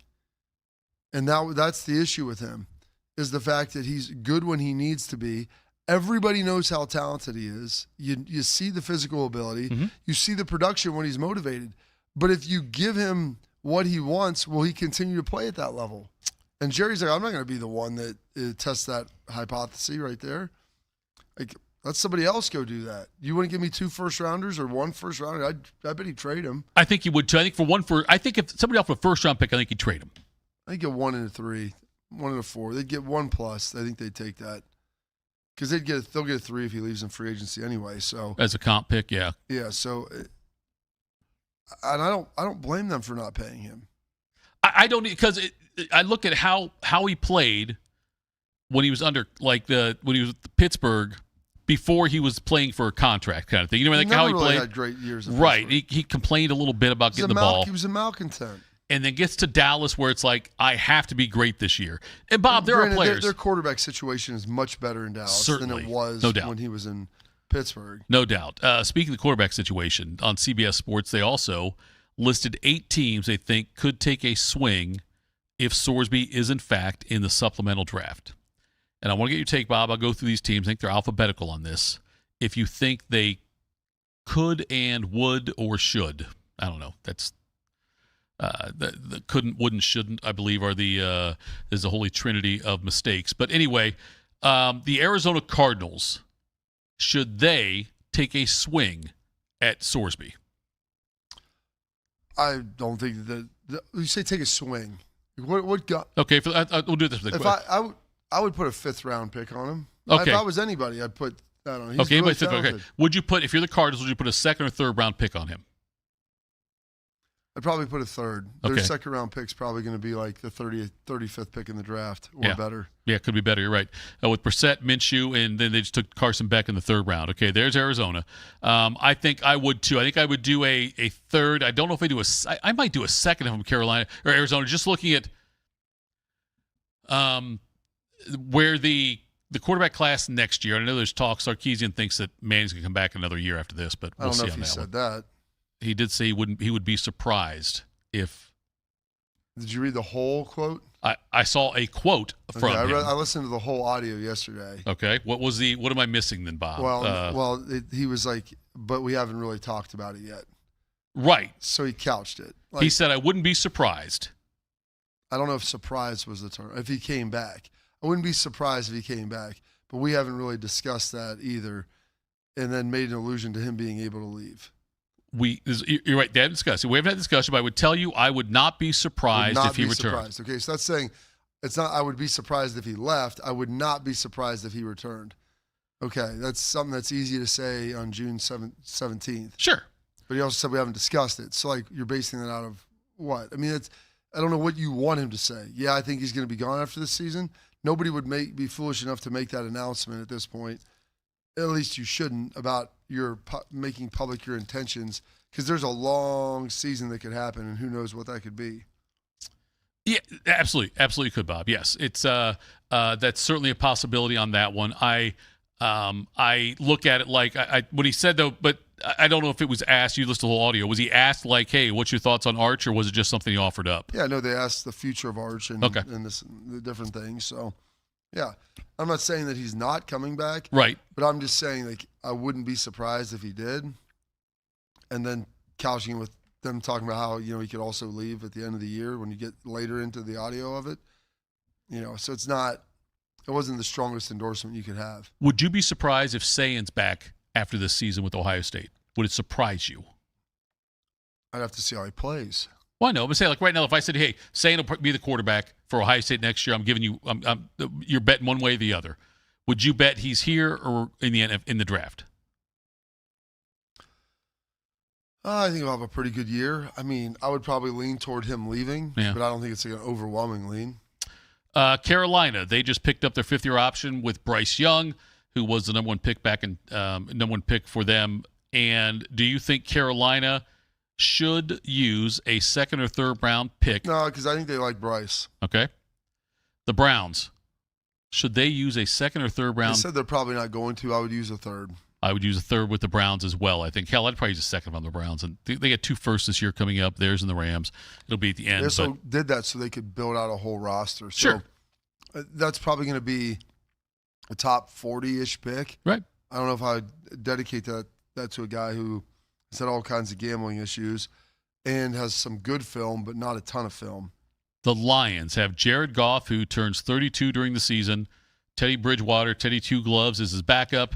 Luke Altmaier, an undrafted free agent's third string in that one. They also have they used a third-round pick way back when on Hendon Hooker.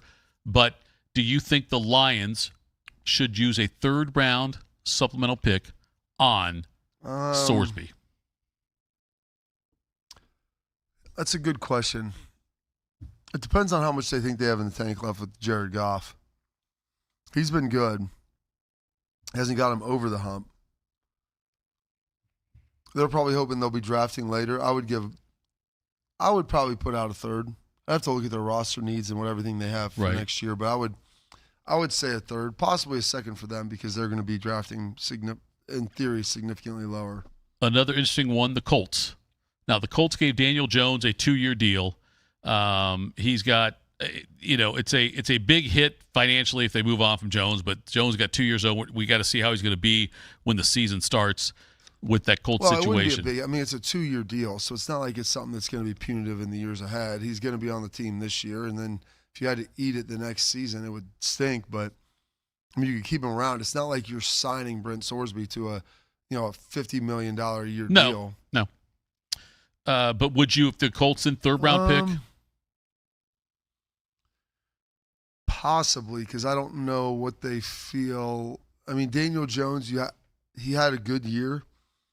He also got hurt, and he has some good film with New York, but there was a lot of bad film too. Mm-hmm. And so trying to figure out what he is might be pretty tough. If you had a pie chart out there, Bob, I would say that there's been more bad than good with Jones. He was also in a pretty rough situation with the Giants. Sure. But I'm just saying, if you look at it in general, though, I would say that Jones played better for Indy than was expected based on. Well, that's why he was in Indy. And that's why he was the backup. They brought him in there to be, a bridge piece or a kind of a backup potential for Richardson, option for Richardson. And Anthony Richardson just proved that he cannot play the game of quarterback at all. Dolphins. I would for Dolphins. I would for the Dolphins as well. I'd put a second in if I was them. They've got Quinn Ewers, and that'll be a high second-round pick if they did that. I know they have Malik Willis, but Ewers is the next one there, and Ewers started a couple games last year. I think I would do a second or third from the Dolphins as well. How about the Jets? The thing is the Jets will be drafting high, but if I was the Jets, I would do that. I mean, they'll have their pick of quarterbacks next year. That's the thing, is they'll probably be able to take whoever they want next year. I guess the calculus comes down for them is, do you like Sorsby better than the other guys that could potentially come out? Well, I would also say, Bob, the flip side of that is, too, okay, with the Jets who've got Geno Smith right now, they also used a fourth-round pick on Cade Klubnik. All right, so you could draft Sorsby in the supplemental draft, see what he's got, and if you're picking high next year, which we assume the Jets will be, you can send that pick out and get a package of picks to further enhance the rest of the roster if you believe in Sorsby. You know what I mean? Like, you can, if you're picking the top 5. I don't know if you'll be able to figure out if you believe in Sorsby this year, because the problem is he's coming in now. Right. He didn't get any OTAs. It's really hard to get airdropped into an NFL system in the middle of June and figure that thing out as a young player. Throw him out there in the last 5 or 6 games maybe and see what he's got, and you may have an answer then. And even if it doesn't work out, let's say Sorsby comes in and sucks in those last 5 or 6 games, then you can always use your top pick on a quarterback. If he looks good, then maybe you think, we got something here, and we can trade our top 5 pick and try to get a package of picks to maybe help out down the road. Tampa Bay, you've got Baker Mayfield entering the final year of his contract, and wants a long-term deal. Buccaneers and he are far apart according to Baker Mayfield. Should the Tampa Bay Buccaneers use a third-round supplemental pick on Sorsby? I don't think so. I think you're trying to gear up to continue to win at this point. Like, if you don't re-sign Baker, that's on you. So I don't know that I'd be putting high-level draft capital. And Baker's still, he's not young, but he still, I think, has a lot of gas in the tank. That division's terrible, too. Yeah. It's not a great division. You can win it by going 9-8 or maybe even 8-9 in some cases. I guess you're right. The division is terrible, which works out well for Tampa Bay's favor, that if you get okay quarterback play. Okay, just get okay quarterback play. You can win that division. And so if I'm Tampa Bay, I guess it would come down to, do I really want to sign Baker long term? And if I'm not going to sign Baker long term, then I would use, or if I'm not confident I'm going to sign Baker long term, then I think I would use a third round pick in the supplemental draft on that. I don't know you could definitively say that you think like Shelton's going to be better than Baker. Like that's the problem. You know what you have with Baker Mayfield. He might not be the best quarterback in the league, right? But he's one that you can win with and win because of at times. But the fact that they haven't, it's a money thing. I know it's a money thing, but what I'm saying though, but if like you would never see, and I'm not, I know they're different, obviously different varying levels of success, but like, you know, I never expected the Chiefs and Mahomes to have a dispute over a contract. Well, Mahomes is the best player in. No, Bob. No, listen. I said compare that. I'm not. What I'm saying is though, I believe the Chiefs believe in Mahomes. Mahomes believes in the Chiefs. They also think he's also the best quarterback in the Absolutely. NFL. But there's got to be a level of belief though in the Buccaneers if they believe in Mayfield. That's my point.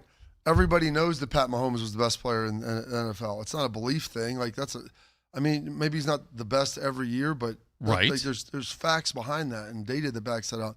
Baker is a much more peculiar case because there are some inconsistencies in his film and numbers that you're like, well, we'll pay you, but I don't know if I want to pay you top 5 or top 10 money, maybe more like 15. He believes he's in that top 10 category. And so that's where the rub is. It's not a belief thing. Well, if they believe in him enough, Bob, they'll give him top 10 money, right? If they think he's a top 10 quarterback. Right. Do his numbers back that up? Does his play back that up? It has nothing to do with belief. It's what you are. Well, sure. And that's what I'm saying. The Buccaneers don't believe that he is their long-term answer at quarterback. If they're not convinced, I shouldn't say believe because something could change this season. They could say they may be convinced he's their long-term answer. We don't believe you're our long-term answer at top 5 money, though. You get in trouble in the NFL, right, by overpaying players and getting locked in on deals. Sure. So you understand that. Of course. So if you're paying a guy 10% more than he's worth, the problem is you can't spend that 10% somewhere else. And that player's not good enough to justify that. So then you're at a deficiency, and that player isn't good enough to overcome all of that money that you should have been allocated to other resources. But like Minnesota last year, in the last couple of years, they've had guys like Sam Darnold and Daniel Jones on their rosters and chose not to pay them. I would say they probably have regretted that. Sam Darnold, well, they drafted J.J. McCarthy. Exactly. That's why they didn't pay him. Okay. You know why it's not they didn't believe in Sam Darnold. It's the fact they had somebody else on their roster who they believed in enough to spend a first-round draft pick on. They brought Sam Darnold off the scrap heap in there to come and play, and he played really stinking well. Wouldn't you think, though, that the Vikings, though, looking back now, regret the decision? Yeah, the GM got fired. Right, to not have... J.J. McCarthy isn't very good. And J.J. McCarthy's... Right, and that's why I'm saying, Bob, they made that choice because... People get married to their decisions, and then they don't want to pivot off of them. That's a whole different argument as far as what you believe and this and that. But belief is more when you draft somebody because you don't have the empirical film to back it up. I'm seeing similarities here between the Tampa Bay situation potentially and the Minnesota situation. Not even close. Okay, wait, because they can draft Sorsby. You can. J.J. McCarthy was already on the roster, Jeff. I understand McCarthy's already on the roster because they drafted McCarthy. Yes, they drafted McCarthy in the first round. First round. Okay. So the GM has to own that pick. Right. The Buccaneers could draft Sorsby in the supplemental draft. Yep. And then he's on the roster. Yes. And then you can decide we're going to not offer Baker Mayfield the kind of contract he wants, and we're going to move on. Based upon what? What it means? Wait, based upon okay, if they draft Sorsby, because you've drafted Sorsby and you've watched him in practice. Well, you've got film on him from games last year. Not a lot. And here's the thing: he hasn't played a ton. He's played, but he played at Cincinnati. Where was he at before that? Indiana before that. But didn't play at Indiana. No. So that's what I'm saying. You don't have a ton of film on him, so you don't really know what he is. So that is belief. If you're going to be you're going to put your franchise in the hands of somebody you haven't seen. J.J. McCarthy hadn't really played a lot. And by the way, they said in practice wasn't all that great. So they believed they were going to get more of what they saw at Michigan of him. Right. And they didn't. Right. That's all. So the GM got fired. And my whole point is, Bob, I'm saying if Tampa Bay decides to do that, though, I could see them being forced to make a similar decision. If you use a second-round It's pick, not even close. When you draft a quarterback in the first round, the GM has to wear that decision, and they're going to give that guy a shot 9 times out of 10 because their owner says, you told me this was the guy, this is the way we're going. If it's a second, third supplemental guy, it's not the same. It's not the same. I understand what you're saying. Jeff, it's not the same. Go look in the history of everything. It will tell you it's not the same. Bob, I agree with you. First round pick, there's certainly a different thing there. And he was already on the team. I understand. But if you add Sorsby now to this team, it's not the same. The Buccaneers could say, we just took Sorsby. We like what we've seen from Sorsby. In practice? Maybe so. I'm not saying it's the right decision, Bob. If I were the Buccaneers, I would. So you're arguing for a decision that you don't think is correct? I'm not arguing for the decision, Bob. I'm then saying. What are you trying to tell me? I'm trying to say I could see that the similarities between the Buccaneers and Vikings situations. It's not a similar situation. J.J. McCarthy was a first-round draft pick that was already on the roster. They had brought in Sam Darnold, who had never played there before. He had one great season. Baker Mayfield has played for the Bucs now for a couple of years and been pretty good, led them into the playoffs, done some really good things for him. They know what they have in Baker.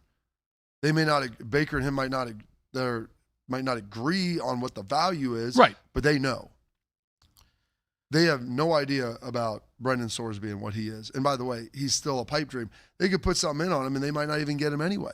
Sure, they might not. But I would think if they do get him, though, that would say something about their thoughts on. When did they draft Kyle Trask? I believe it was 4th round. Is that correct?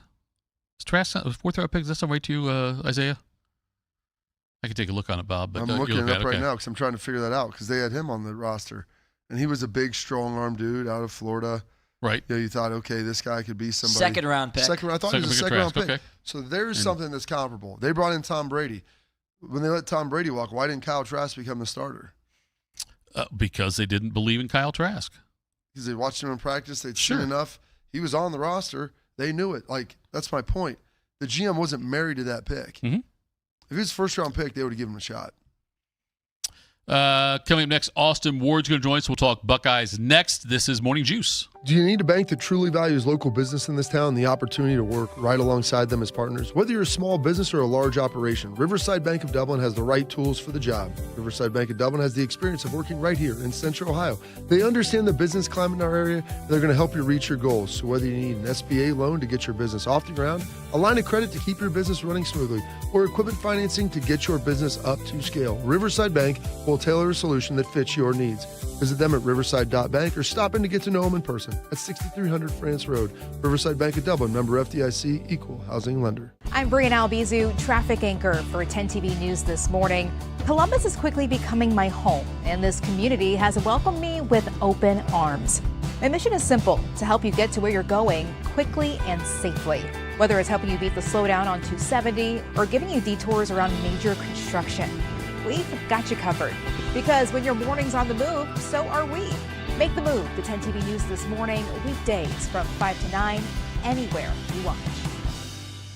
When you think of brands that are customer focused, one thing they all have in common is that their values and commitment to quality have been passed from one generation to the next.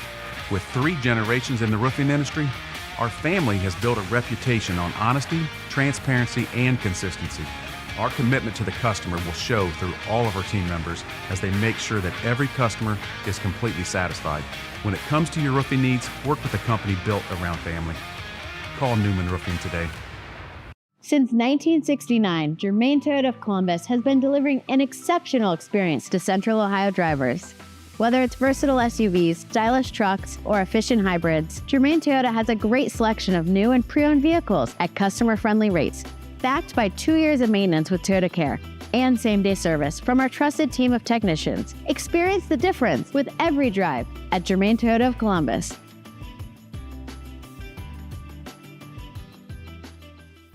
Delaware County Veteran Services is a county office that faithfully assists veterans of Delaware County. Although not the Department of Veterans Affairs, we help veterans and their dependents navigate through the process of applying for benefits administered by the VA, and we provide transportation to VA medical facilities. So if you're a military veteran or a spouse of a veteran, schedule your appointment today. A wide range of VA and local benefits may be available to you. Delaware County Veterans Services, conveniently located in the historic courthouse in Delaware.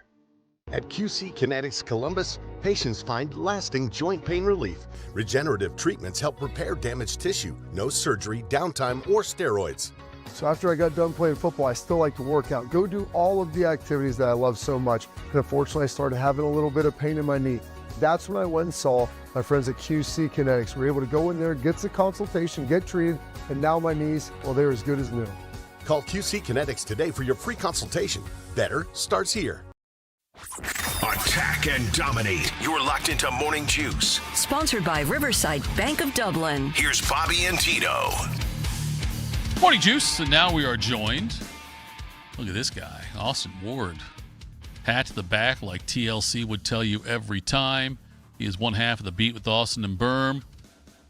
Good morning, Austin Ward. And what is the thing you are working on right now regarding Ohio State football? What is it that Austin Ward is trying to figure out, going to write about, investigating, making calls to teenage boys about? What's going on with Austin Ward?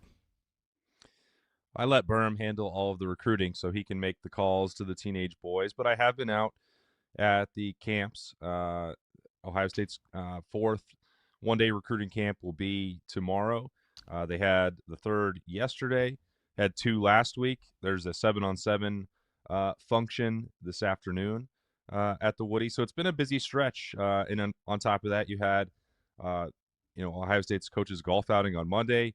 Bob and I were both out there for that. And you had basically the entire staff out there with a chance to maybe get a little insight, talk about the team. I've had that same opportunity when they're not distracted, and by distracted, I mean working at these camps, which I think is one of the more enjoyable times that they have. Not because there's going to be a ton of recruitable, acceptable offers that they're going to extend during these camps to, the high schoolers that are coming in there, but because they just get a chance to go coach football without much of the outside nonsense and noise that accompanies being a college football coach in this day and age. And, they also see the finish line because when they get done with this fourth official visit weekend, final official visit weekend, vacation is coming for them. And I think they're going to get close to a month off based on the way the calendar is set up, some of them anyway. So they've jammed a lot of work in these last couple of weeks, a lot of it on the recruiting trail, a lot of it with, at the same time, trying to manage OTA-style activities and workouts with the current roster. So the staff has been doing a lot of work, and they're about to be rewarded for that. Pretty exciting. How was the coaches' golf outing on Monday? I thought it was great, Bob. I think the partnership with Roosters has elevated that. Nicole and Eric, we know them quite well. We know the attention to detail they pay. Combining that with, Quinn Temple and Ryan Day, and Tress was out there as well on Monday morning. I think they run a really cool event. And the other part that they've been able to add into it that,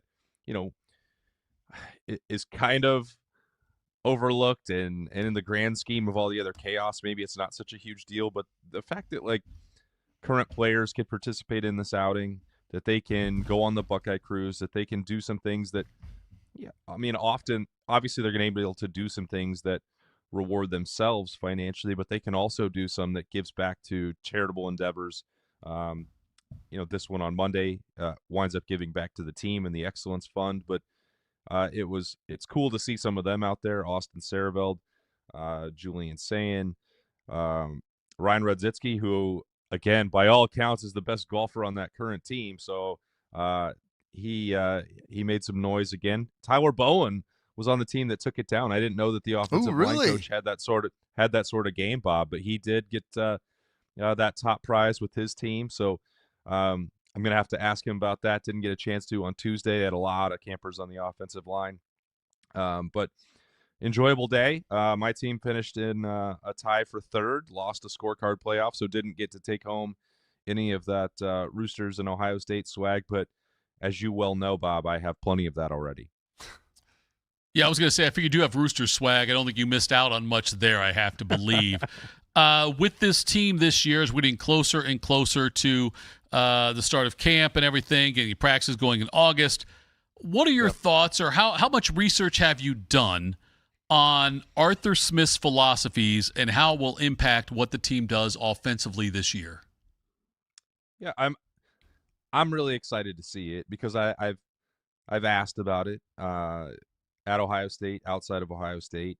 But what everybody says, and I think that this applies to Matt Patricia equally a year ago, is that he's not going to be married to playing with just one style. And I think we even saw a glimpse at this in spring, Tito, where the passing game concepts, and there was a notion in December and January during the hiring process. And part of what Ryan Day was looking for primarily with Arthur Smith was a way to enhance the run game and some background success with offensive line play.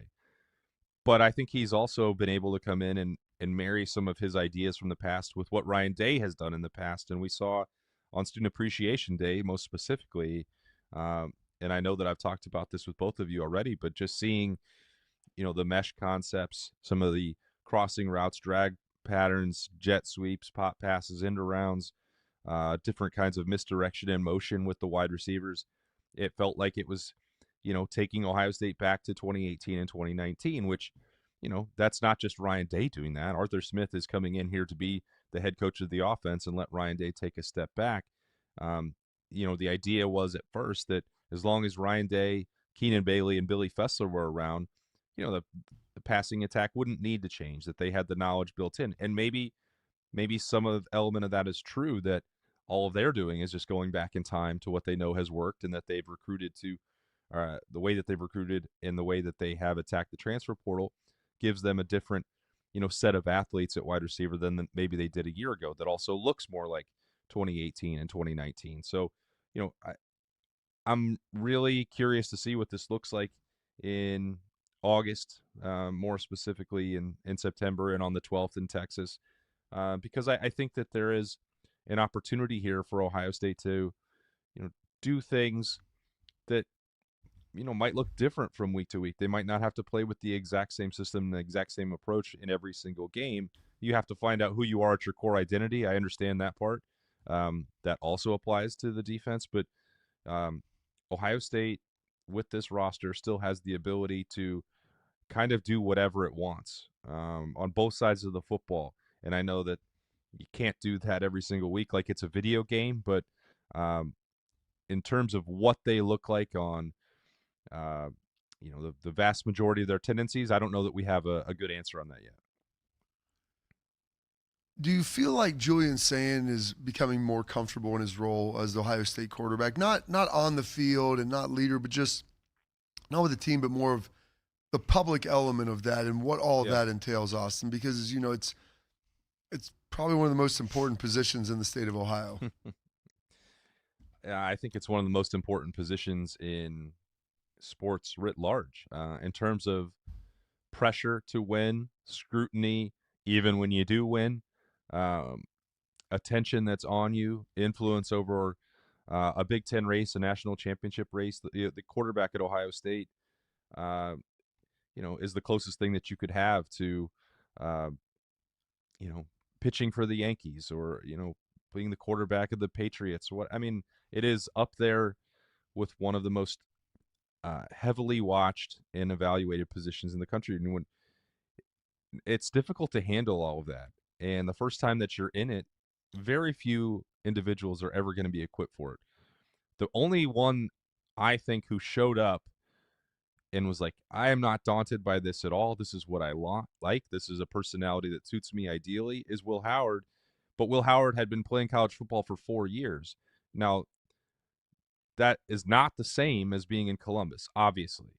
But he had the burden of wins and losses and leading workouts in the weight room and talking in the locker room and playing in championship games that prepared him for it. And then the combination of that experience and then showing up at the right time for a team that may have needed exactly what he could provide in terms of, his juice and his personality, I think eased that transition. But everybody else, whether that's JT Barrett, whether it was Dwayne Haskins, Justin Fields, CJ Stroud, all of them became very good at it. And because they are talented and intelligent human beings with dynamic and outgoing personalities, but you have to learn how to do that. It is like everything else in life that you need reps, and there aren't a lot of opportunities anywhere else in the world to go talk to 60 media members or play games in front of 105,000 people or be talked about in every single national article about quarterbacks in national championship races. So, I think Julian Sand, especially because I saw him in August of last year during Quarterback Media Day, look like a proverbial deer in the headlights. He did not handle it all that well. It's not surprising. I don't hold it against him. No one is going to be elite in that scenario the first time they do it. He got better and better and better as the year went along, and he's still doing that now. And I think whether that's being the private behind closed doors leader, there's a lot of feedback that's going in the right direction, and being the public facing ambassador of Ohio State football, which he doesn't have to do by himself. Fortunately for him, a lot of Ohio State quarterbacks would always be at the top of that. Jeremiah Smith absorbs a lot of that attention from Julian Sand, which I think is a benefit for him. There are also other, leaders dotted around on this roster, and you have Austin Sareveld and Brandon Ennis both back as captains. The quarterback still has to be an alpha of your team, and I do think that Julian Sand is tapping into that more frequently and importantly than he did a year ago. Awesome. Appreciate the time as always. Just going forward, when you're in the scramble like that, I mean, one of those putts probably should have been a gimme that you guys missed, so you could have been third by yourself or maybe move up to second place. It's a scramble, so take any liberties you need to next time you're out there. I think that's great advice, but I'm glad that somebody else got a little bit of Roosters swag, because I think Nicole's going to probably give it to my team anyway. You're the man. All right, Austin. We'll talk next week, buddy. Have a great day. All right, see you guys.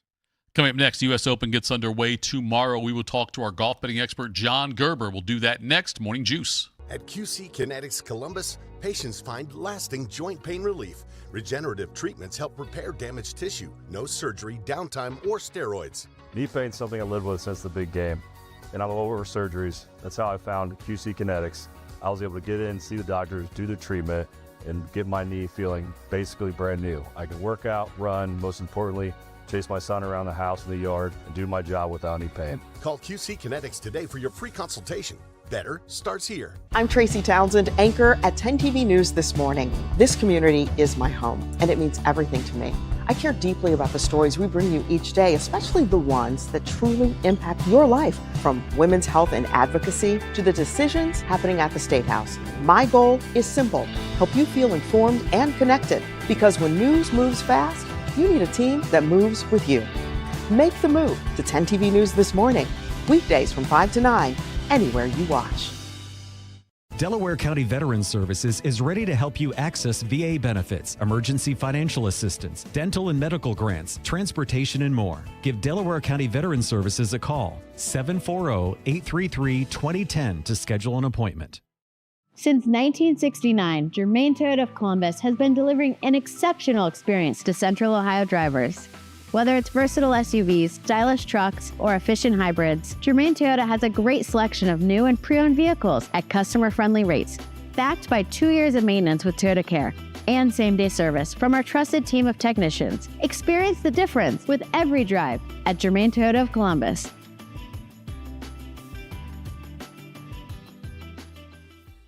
What's the best way to make sure you don't miss any of your favorite fan shows? Oh no. Download the Fan app, silly. Ah, damn it, I knew that. App Store, Google Play, or just scream right at your phone. Psst, you can also listen to Buckeye games. Do it now.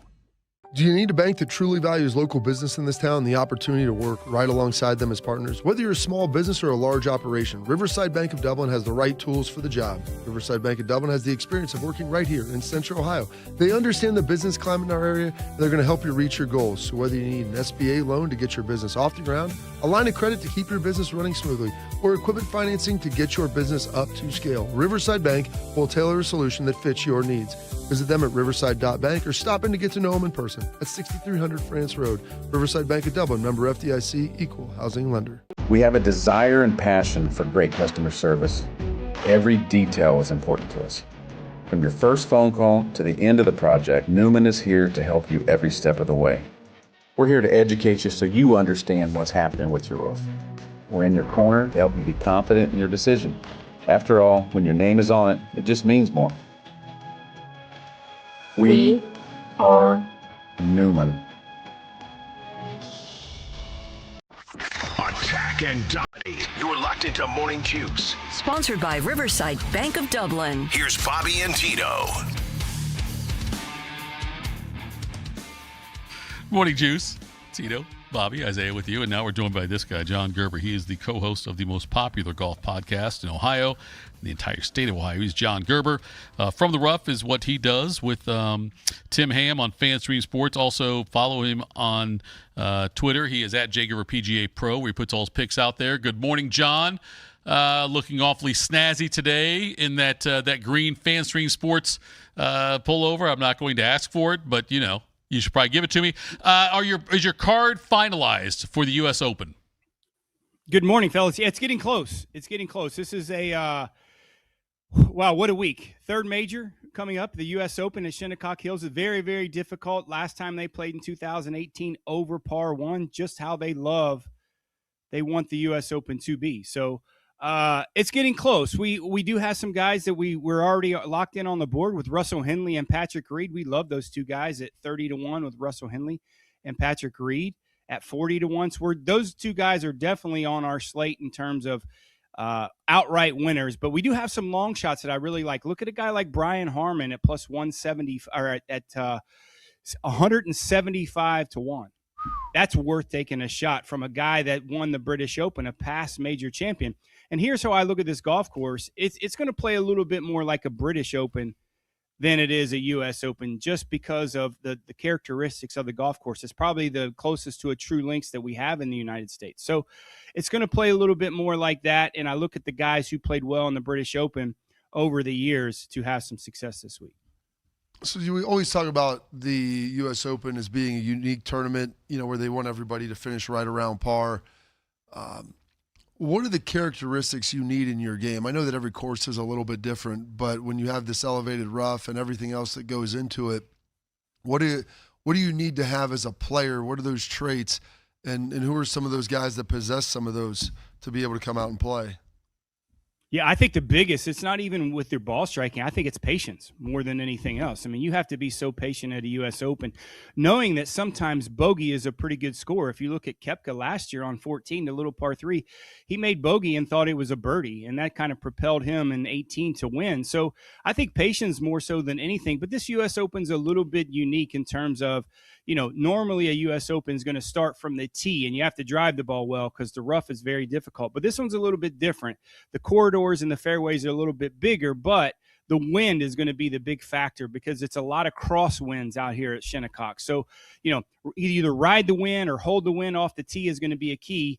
Bigger fairways, about 25% more larger than normal for U.S. Open. But if you get in this wispy rough, I mean, you can't hit the green because the greens are elevated and certainly have a lot of contour to them. He is John Gerber at Gerber PGA Pro. You can find all of his picks, golf betting expert. And I saw Rory made a comment about the course, and he said every single day at this course the members play, they put water on the course at 2 o'clock. It's a unique golf course. It seems like it's just sometimes they have to do. For me, it's more my concern was you don't want to look as if you've lost the golf course, trying to put water on it, which is I don't think what they're going to do. Put that in layman's terms for me, and will they do that? Basically, they said the golf course for the membership is too difficult and they have to make it soft. So he kind of feels bad for the people who have to play there. I know his mentor, Jimmy Dunn's a member there, a founding member, or not a founding member, but one of the majority members there. So they're basically saying that a normal day for the membership, it's going to play a little bit softer, but they're not going to add any water to it. They feel that, with the weather conditions that they're going to have, it's going to play soft in the morning and then kind of firm up how they like it.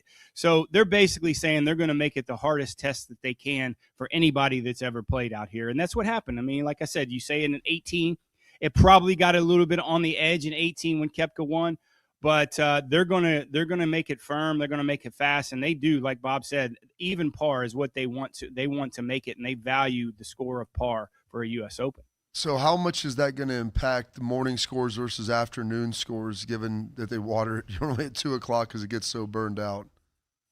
Yeah, I think more so than just the watering aspect, the wind picks up in the afternoon out there. I mean, I haven't spent much time in the Hamptons. Bob, you probably have. You run a little bit better circles than I do. But the Hamptons is, it gets windy in the afternoon. It's pretty calm, just like any kind of a little beach town in the morning.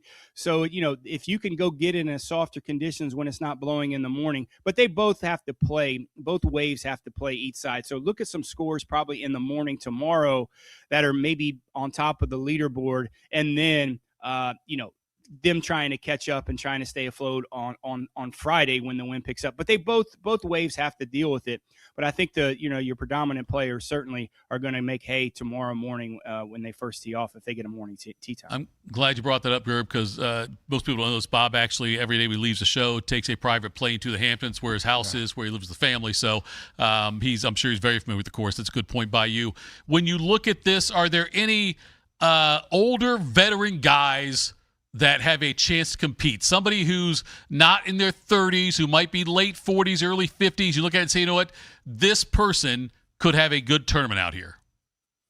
What do you consider old? You old or PGA Tour old? Bobby old. Bobby's 43. Older than 43. Probably somewhere right around there. Probably around 40, 42. Harris English. I really like Harris English. He's going to be on our card this week. You can get him at 75-1. He's a guy that's not going to make a lot of mistakes, and we always kind of tout him when the golf course and the golf tournament is, if it's not double digits under par, he has a chance to win because he doesn't make those mistakes. And if you look over the past years, Harris English has been a stalwart on the leaderboards in a U.S. Open. And I think the confidence playing in the Ryder Cup last year is going to help him in a situation like this. So maybe a guy around that 40 like a Harris English, and you can get it 75-1 for an outright winner, or you can put him in some top 10, top 20s. I like him this week. He's going to be on our card. We just don't know where to fit him in yet. Gerb, when I'm curious, your record now, you put it out there again at Jay Gerber PGA Pro. You put your picks, you have head-to-heads on the weekends when you see matchups you like. Can you tell us how many units you are up so far this year if people follow your betting advice? Yeah, we're 26, 16, and 7 for the year in our matchups, and we just got above on the profit side, so we're profit plus 225. Now that doesn't sound like a lot, but if you talk to any of the other golf handicappers around the country, they're getting buried. It's the hardest year it's been in golf handicapping just because of kind of the winners who are winning, Scotty Scheffler kind of making his moves, things like that. There's a lot of variables to it, but we are on the plus side, which no handicapper that I talk to, I mean, we all talk. They're all buried. So we are plus 225 after a nice profitable week last week at the Canadian Open. We kind of had some rough times there at the Memorial. We're looking great going into Sunday like we normally do. And then the weather is that factor there at the Memorial that kind of hurt us, that kind of knocked us out of our card. I think we lost a little bit at the Memorial, but picked it up last week at the Canadian Open. But yeah, plus 225 for the year, 26, 16, and 7 on our matchups. And we'll have some good matchups this weekend. I will tell you this. I played the Sewanee Club a couple years ago outside. It's probably about 15 miles from JFK right there. It was the worst experience. Great course, but it was like the damn British Open. I was facing a headwind every shot. I don't even know how that works. Going in, going out, headwind both ways. Just links style is terrible. I hate links golf, by the way. I think they should eliminate it. I hate European style golf. Give me big trees, some water, some flowers. I want to see every place look like Augusta, not some cow pasture with sandboxes. Sounds like the guy that's the member at Scioto Country Club team. But, they took down a lot of trees there too. Don't get me started. Yeah, but not British Open style. I'm right there with you, Bob. It's not my favorite. When I was over there playing in Europe, that's not my favorite type of style of golf. But that's what you're going to get this week, and the guys who are patient about it. I like the old school tree line golf courses as well. So it's going to play a little bit more like a British Open than a U.S. Open, I think, this week, and it's going to be on the rotation for the U.S. Open years to come. Next year, it's at Pebble Beach, which is my favorite place in the world, and I will be out there, luckily, covering that. I always go there and play an event every year in February, March, so looking forward to that. But yeah, you're going to see more of a British Open style golf this week than you normally do in the U.S. Open. Gerb, thanks for the time. We appreciate it. At Jay Gerber PGA Pros, you can find all of his picks. He puts them out there. He's transparent, as you just heard, about the money he makes. Or if they have a bad week, he'll tell you that as well. He's a co-host with Tim Ham on Fantasy Sports of the From the Rough Golf Podcast, the most popular golf podcast in Ohio. Gerb, thanks for the time, buddy. We'll talk again next week. Appreciate it, fellas. Have a good morning. All right, that was John Gerber. And now, Isaiah, let's tell people what's got us juiced. What's got you juiced? Sponsored by Newman Roofing. For all your roofing, gutter, or siding needs, call Newman Roofing today at 614-NEW-ROOF or visit online at newmanroofing.com. All right, Bob, it's a Wednesday. Lead us off. Yeah, enjoyed. Got to fill in yesterday for Rothman, so got to do a show with Maddie, which was a lot of fun after working with him for 5 years. And it's been 5 years since we really worked together again, so that was a lot of fun doing that yesterday. And then hung out at the pool for a little bit, got some work done, did a little reading, and then watched the other guys last night, which was a lot of fun. Hadn't seen it. I mean, heck, it's amazing how old that movie is. I couldn't believe they made a 2008 reference in there. I was like, oh my gosh, this is almost 20 years old. But it was a lot of fun. The Rock had some hair in it. That's how you knew how old it was. But my youngest son, Caleb, loved it. We had a good time watching. And then it's awesome because we were wrapped up by about 9 o'clock. I was in bed by 9:30 and felt pretty good with all of the championship finals series being done. Not a lot of sports. Now that's all it's on is Celebrity Family Feud that really is going to pull me in. And I'm finishing up the last season of The Boys, which I'm going to try to finish that up here as I'm traveling around. So a couple of days left till I got to head out east. I'm going to try to enjoy it, figuring out stops in between tournaments for what to do with my son. Like, hey, yo, buddy, we can go to New York. Maybe go to Annapolis. Was checking to see who I knew at what different colleges and NFL teams around there to see if maybe we can stop through a facility or do something a little bit cooler on that side as well. So doing some of that research yesterday and today and tomorrow and trying to set all that up for next week. That's got me juiced. What's got you juiced? Or what's Schleich got juiced? I did want a black cowboy hat. You know, because when I'm at the farm, I wear a cowboy hat around. I don't care, man. I ain't Gucci. I don't need no Gucci cowboy hat. I just want a black wool one because I got my straw one. I just want a black one that I'm going to beat the crap out of and work, when I'm out there. That's all. I need the 4 1/4 inch crown. I don't like those big crowns. I like it to sit nice and tight to the skull. Nice and tight to the skull. What do you got, Isaiah? Big night tonight, week 2 of sand volleyball for me. Oh, boy. I found out in week 1 I am not a sand volleyball player, which I kind of already knew. My fiance, she routinely has played on teams the past couple of years. She's a big volleyball girl, and this was the summer where she was like, I want you to play with me. I've never played volleyball before, but an athlete in previous circles, and it's very frustrating being someone who used to consider himself athletic to now play a sport that I'm not good at. And then there's guys on the other side that I can look at as complete bums that are just kicking my butt the entire game. Yeah. Which that was the worst part. Is I can do all the stuff around the net, but the finesse, I can't dig anything out. It's horrible. Is the bikini uncomfortable? Speedo's not, no. Okay. More than you'd think. Yeah, I don't know if this will probably surprise you and the listeners, Bob, but on grass or on turf, I'm not that fleet of foot. And so you put me in sand, I'm going to be a little bit slower. And so it'll be a little different. How about in the water? Oh, you know what? I think I'm faster in water than on land. I do. I think there's an Aquaman element to me. I think that I am faster in water than I am on land. Do you think you beat anyone in your house in a one-lap stroke of what choice? In swim? What other? We said one lap. I didn't even mean like a lap around the track. No, like I'm talking running. in swimming. In swim. Is there anybody in my house who I could beat And say it slower and twice, maybe. Now, I'm trying to think now. We're talking humans, not animals, because I think I could beat Rooney and Harley. God, maybe not, Bob. In like a swim, like a freestyle, whatever kind of lap. You picked a stroke. In a running thing, I think I could. No, I'm talking about swimming.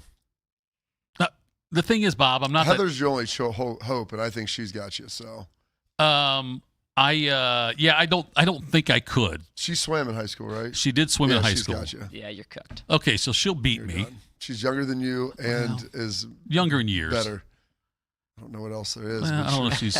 I'm just saying, I don't know if she's younger, but she's younger in years, Bob. Charlotte is a competitive swimmer. Yeah, that's not even a competition. Artie, I was thinking maybe, but he probably still has you too. Yeah, Artie probably would, just because he wouldn't want to lose to me. I think that Artie would. And Artie did swim for a little bit, just didn't like it. He has enough experience, and he's 10, or will be 10. He'll be 10, yeah. That's fair, Bob. I was talking more just I think I'm faster running in the water than I am on ground, on turf. You're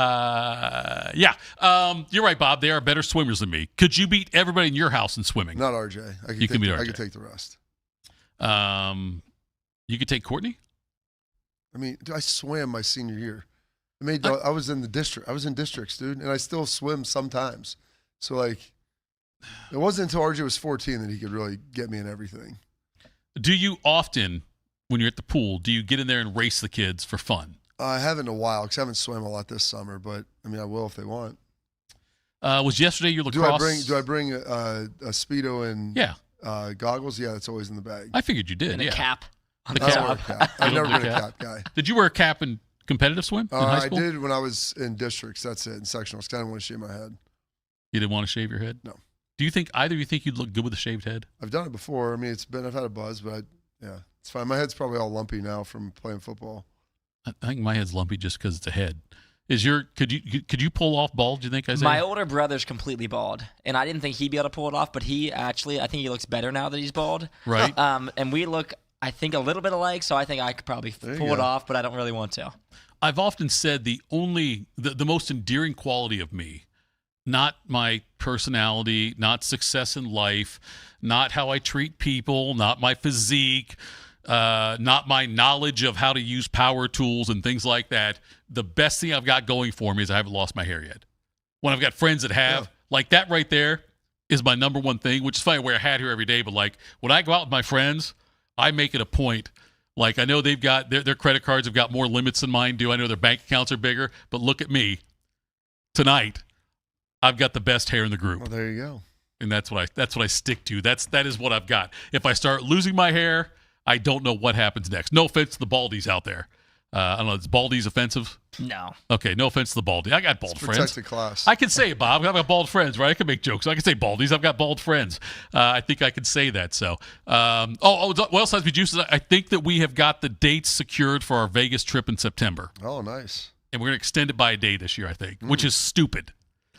We do it because we're like, the deal's just too good to not go the extra day, knowing we will lose a lot of money that extra day. That's the reason why they lure you in. I know. We usually go Thursday to Monday. I think we're going to go to Wednesday to Monday this time. That sounds terrible. That's a long time. That sounds terrible.